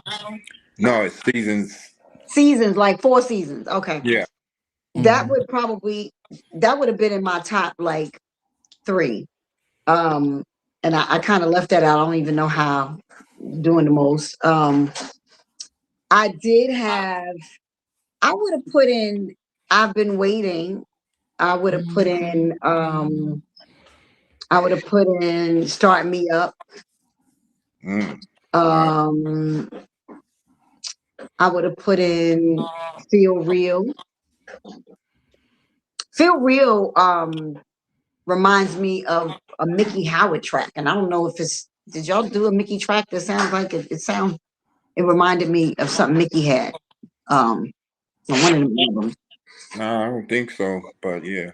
That it was Feel Real. Yeah, that's a good I like Feel Real. But other than that, I have other little songs that I was like, I like the little yo-yo joint. I like some of the hip hop stuff, but for me, y'all have always been my go-to ballad, romance group. And even though y'all had, Pop Pop and Casanova and Just Coolin, those were dope for y'all, which I love for y'all too. But y'all had really, really, really great ballads. So going from my number 10 to my number 1, my number 10 is Let's Get Romantic. My number 9 was Smiling. My number 8 was Good Old Days. My number 7 was Just Coolin'. My number 6 was Love the Way You Love Me. My number 5, Casanova. My number 4, Pop Pop. My number 3, ABC 123. My number 2, My Forever Love. So y'all should probably be able to figure out my number 1, which is Baby I'm Ready. Give you all of my love. Oh my gosh. That song, I don't care where you are. That song comes on, it's gonna move the crowd. The crowd is gonna go nuts. You know, I don't know about no crossover crowd and all that other nonsense. I just know about the crowd that I know. And that's our brown people that love R&B. And you put on Baby I'm Ready, you're gonna see Auntie and them's and the grandmama and them's and all of them cut a fool. The alcohol gonna come out, they're gonna have a little drink in their hand, they're gonna be messing with they're gonna turn into cougars and gonna mess with all the little boys at the party. Talking about Baby I'm Ready. So that's my number one. That is, I mean, you know, for me, Mark, y'all have always been family for sure. And y'all are legendary, period, you know. And it's sad that Gerald and Sean are not here, like you said, to look back at the 40 years, but you know, you are still here. Yeah. And you can appreciate everything that you know you've done and y'all did together as you know a group and as family. So you know we our hats go off to you, our everything go off to you. Definitely. And you know, because you're my friend too, you know, people don't know that that's one of my good friends. That's my dog right there. Yeah. So well done, Jackie. All right, Stevie, quickly, what any honorable mentions before your top 10? Yeah, it was the lead-off single from this album, a track called True Dat, featuring Queen Pen and Yo Yo. And obviously, it's kind of an ode to Blackstreet, No Diggity. Maybe the label put pressure on you to maybe sound like that for a single. I'm not sure, but the big single for me. Baby I'm Ready didn't make my top 10. I don't know why, but it is an absolute killer track. It's a killer track. Anyway, from 10 to number 1, 10, Pop, Pop, Pop. Number 9, Casanova. Number 8, Swing My Way. Number 7, Gotta Get the Money. Number 6, All Season. Number 5, Hey Girl. Number 4, Just Coolin. Number 3, Nobody Does It Better. Number 2, Good Old Days. We talk about the King of New Jack Swing on this podcast nearly every single week, and I can relate this particular track that I'm going to pick for my number 1.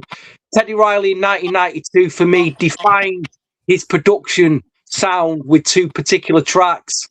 Tammy Lucas, Is It Good to You? And Bubba, I Like Your Style. The production on those 2 tracks, he changed his sound and he just defined his New Jack sound with those particular tracks. I thought they were incredible.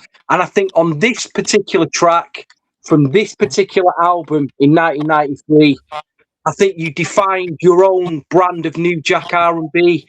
It just so sophisticated, such a great like mid to up tempo New Jack track. But on top of that, it's the song.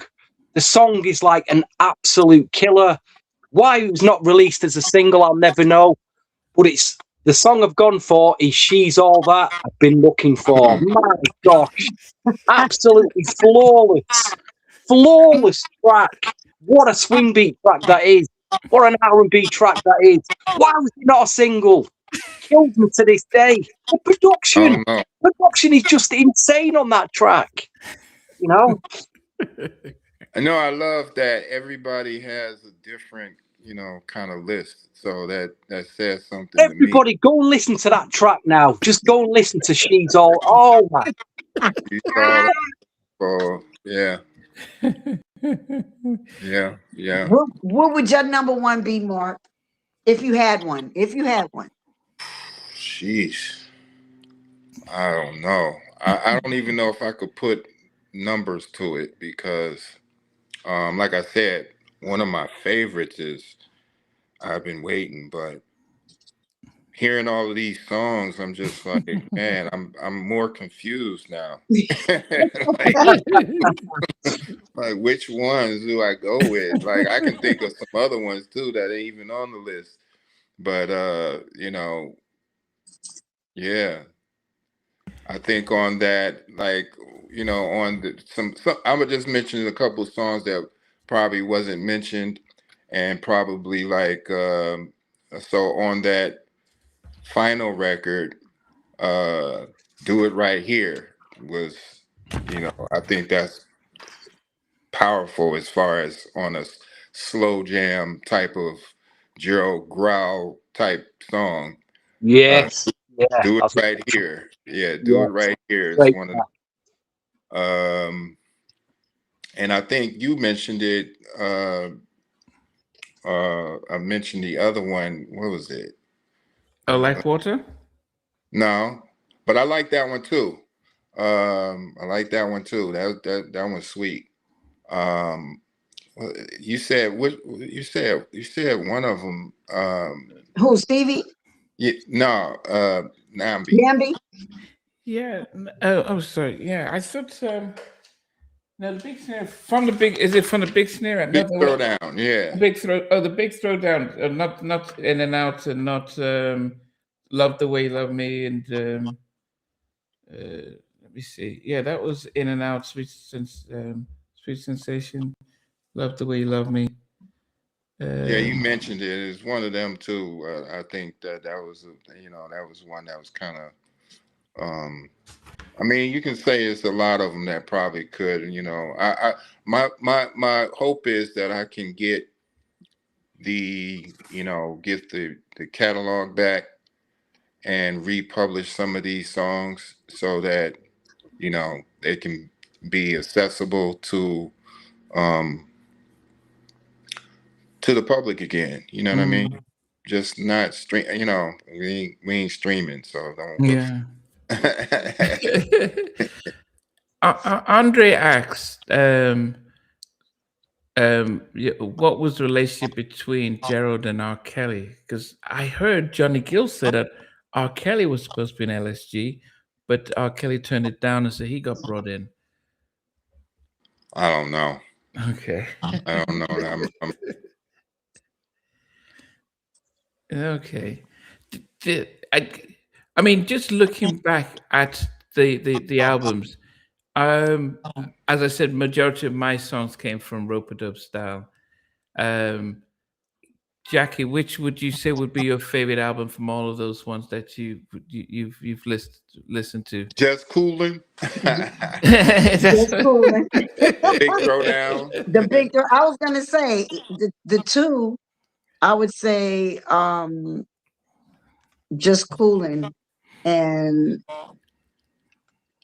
the Big Throwdown. Yeah, that would be my two. If I can pick two, that would be my two. Stevie, what about you? Your favorite? It's not hard. It's these two albums. These two albums, the New Jack era. I've played these to death. Absolutely played them to death. 90s, yes. Yeah, I would say that if I had to pick it, I mean, I said rope style would be the favorite, but I think the Just Cooling album would come in second. With that, and then yourself, Mark, you said Yeah, rope-a-dope style, and I'll probably go with.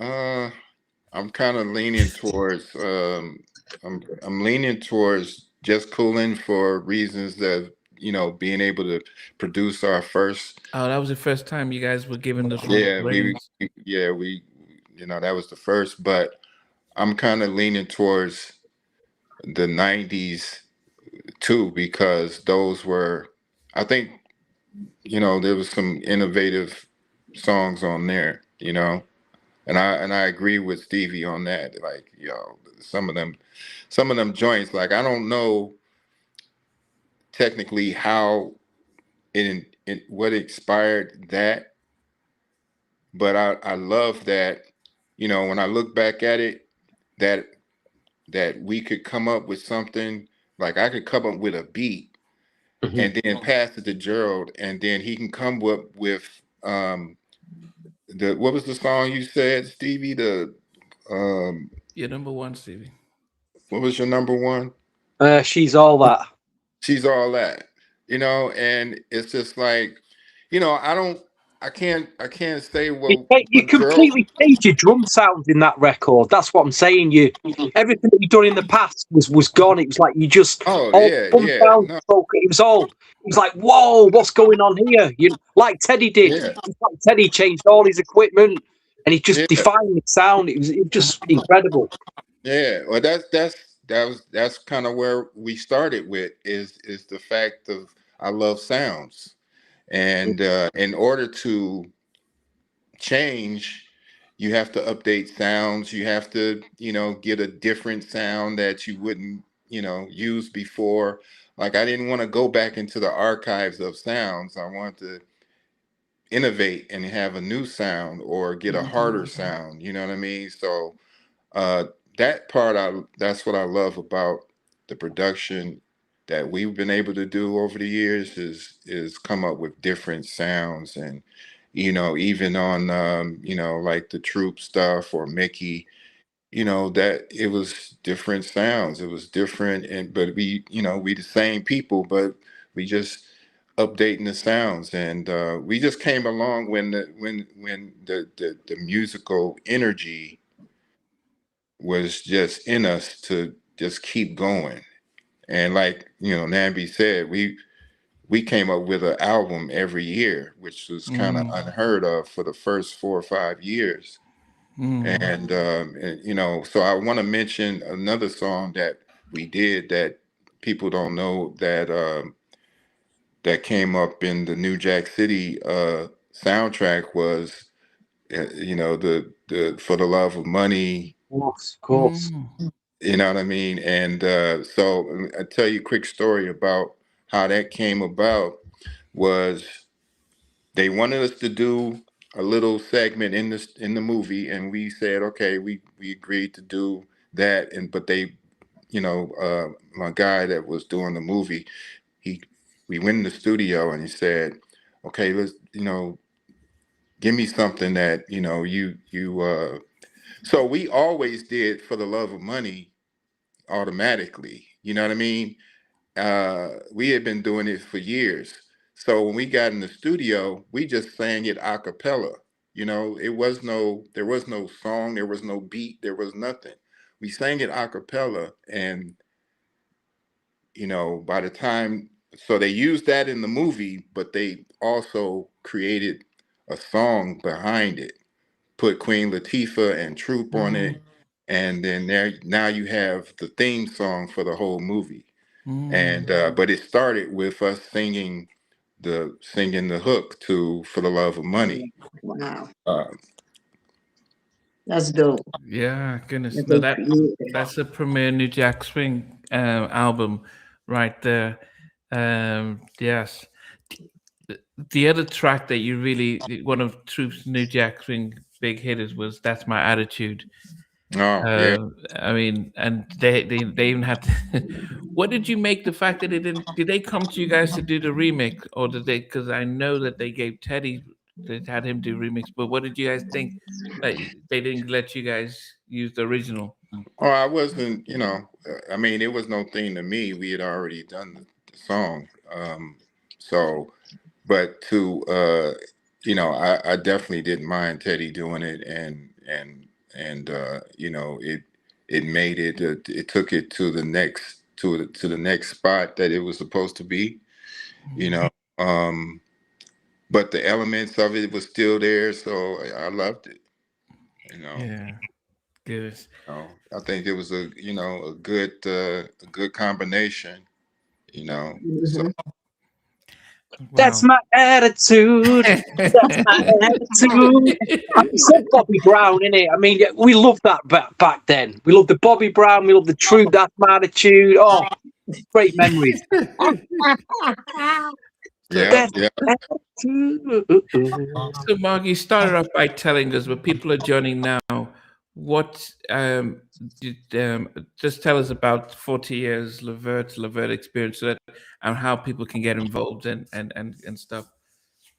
Well, we doing this thing in Cleveland, but I think that this is something that we should this year kind of celebrate all over the country. So Mhm. I would like to And we got some things that we're planning to do, and possibly even doing with Mickey, because it's her 40th also, as far as from her start. So we're talking about doing a few things and lining up some shows to where we can all be on stage. I would love to do it with Troop too. You know what I Hey, mean? you hear So that, John? yeah, no, it would be good. I was trying to get them on Tom Joyner last year, back in October, and it didn't work out. But yeah, I was trying to get them on that, and so we can kind of be together on on a set. So we planning to do some stuff this year, and hopefully we can get some tours lined up with some of our people that we can tour with, and celebrate this 40th thing. You know what I mean? So where we at? And this is 40 years since the 40 years since the release of Bloodline. Yep. I mean, Since Pop 40 years. man, yeah, Long time, right? definitely. I can't believe that. But we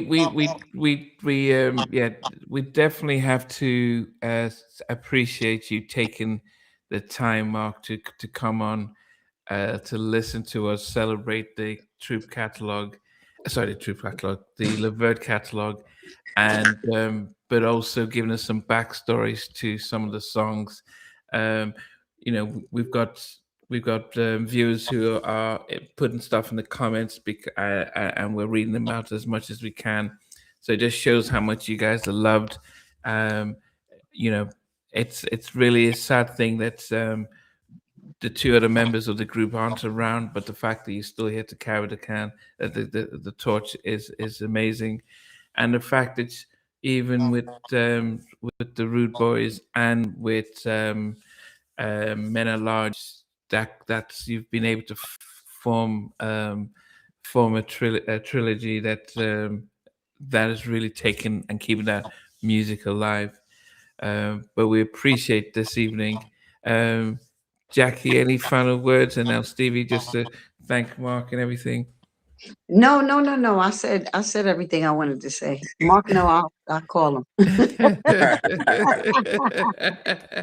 Stevie, what about you?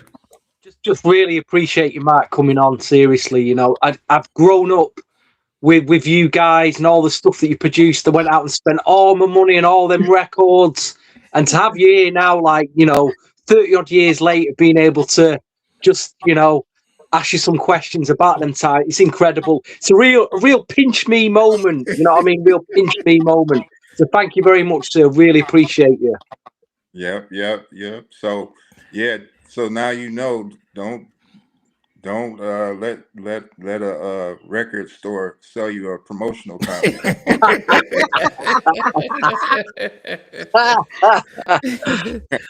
Stevie has over almost 10,000 albums right now, singles and albums and pro. He's a DJ now. He gets the promo from the labels Oh directly. yeah, So he's on this path, but he knows his stuff.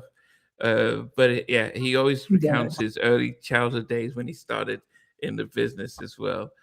Um, but yeah, no, I mean, 'cause we had Mickey on a month ago, and as I said, we picked a lot of tracks that you guys did, and I think it's interesting to be able to be produced as a group, and then still be able to make hit records for others at the same time. And I asked you when we first interviewed, we're like, how come you didn't keep Mamacita for yourself? Because that was a massive track. But in your mind, it's like, yeah, we have plenty of those in the bag. We don't, we can give them out and stuff like that.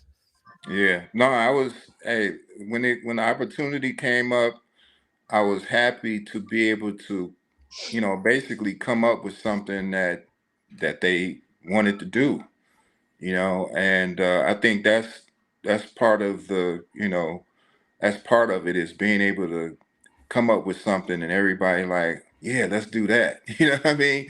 Out of everything that you present, this happened to be the first single that kicked off their career. So I'm happy to be in that space, you know, and they followed up with many other hot songs. So, you know, I can't be mad about that. I like being part of the groundwork, you know, from the ground up, you know. So, yeah, that's always a good thing. Yeah, and then also the work you guys did with Mickey as well. I mean, yeah, goodness. So Jackie, it's a pity we didn't get to hear your second album. I know. Mark did 3 joints that was fire. Oh, and wow. we Mark, you got to find them tracks. You got someone got to find them tracks. It's so crazy that I'm like, have no idea where they are. I'm like, he know I don't have nothing, so he would have to find them. So I don't know if Mark got little labels on his stuff saying 95, 94, 96 or whatever. Knowing him, he can't find it. That stuff is lost in the sauce, man. See, that makes no sense. None. We have to do new stuff. Yeah, we do. That's what we always talk about that, and we have to do some new stuff. But from the bottom of my heart, because you're my friend, thank you for jumping on and sharing your story and sharing your love for your boys.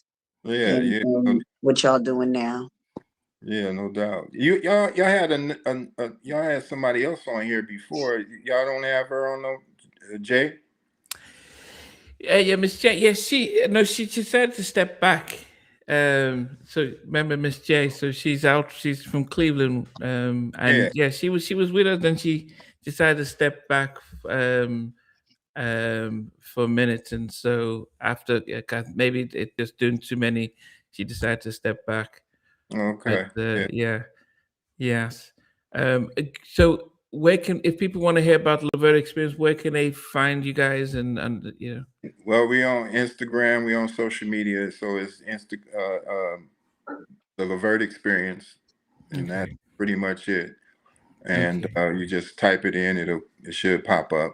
Okay. And I don't know the website, but everything you can find on the LeVert Experience on the social media, and look in the description. You should have the website where you can go and see that kind of stuff. I got to do some updates, but it's there. And look for some new music soon. We working. Yeah. Wow, goodness, Mark, we appreciate it. Jackie, Stevie, it's been great, and we had stories. We had a very different list, and we got to celebrate 40 years of LeVert. With a member of LeVert with us, so we appreciate it. I was fun listening to all of the songs, man. It brought me back, So. It definitely did.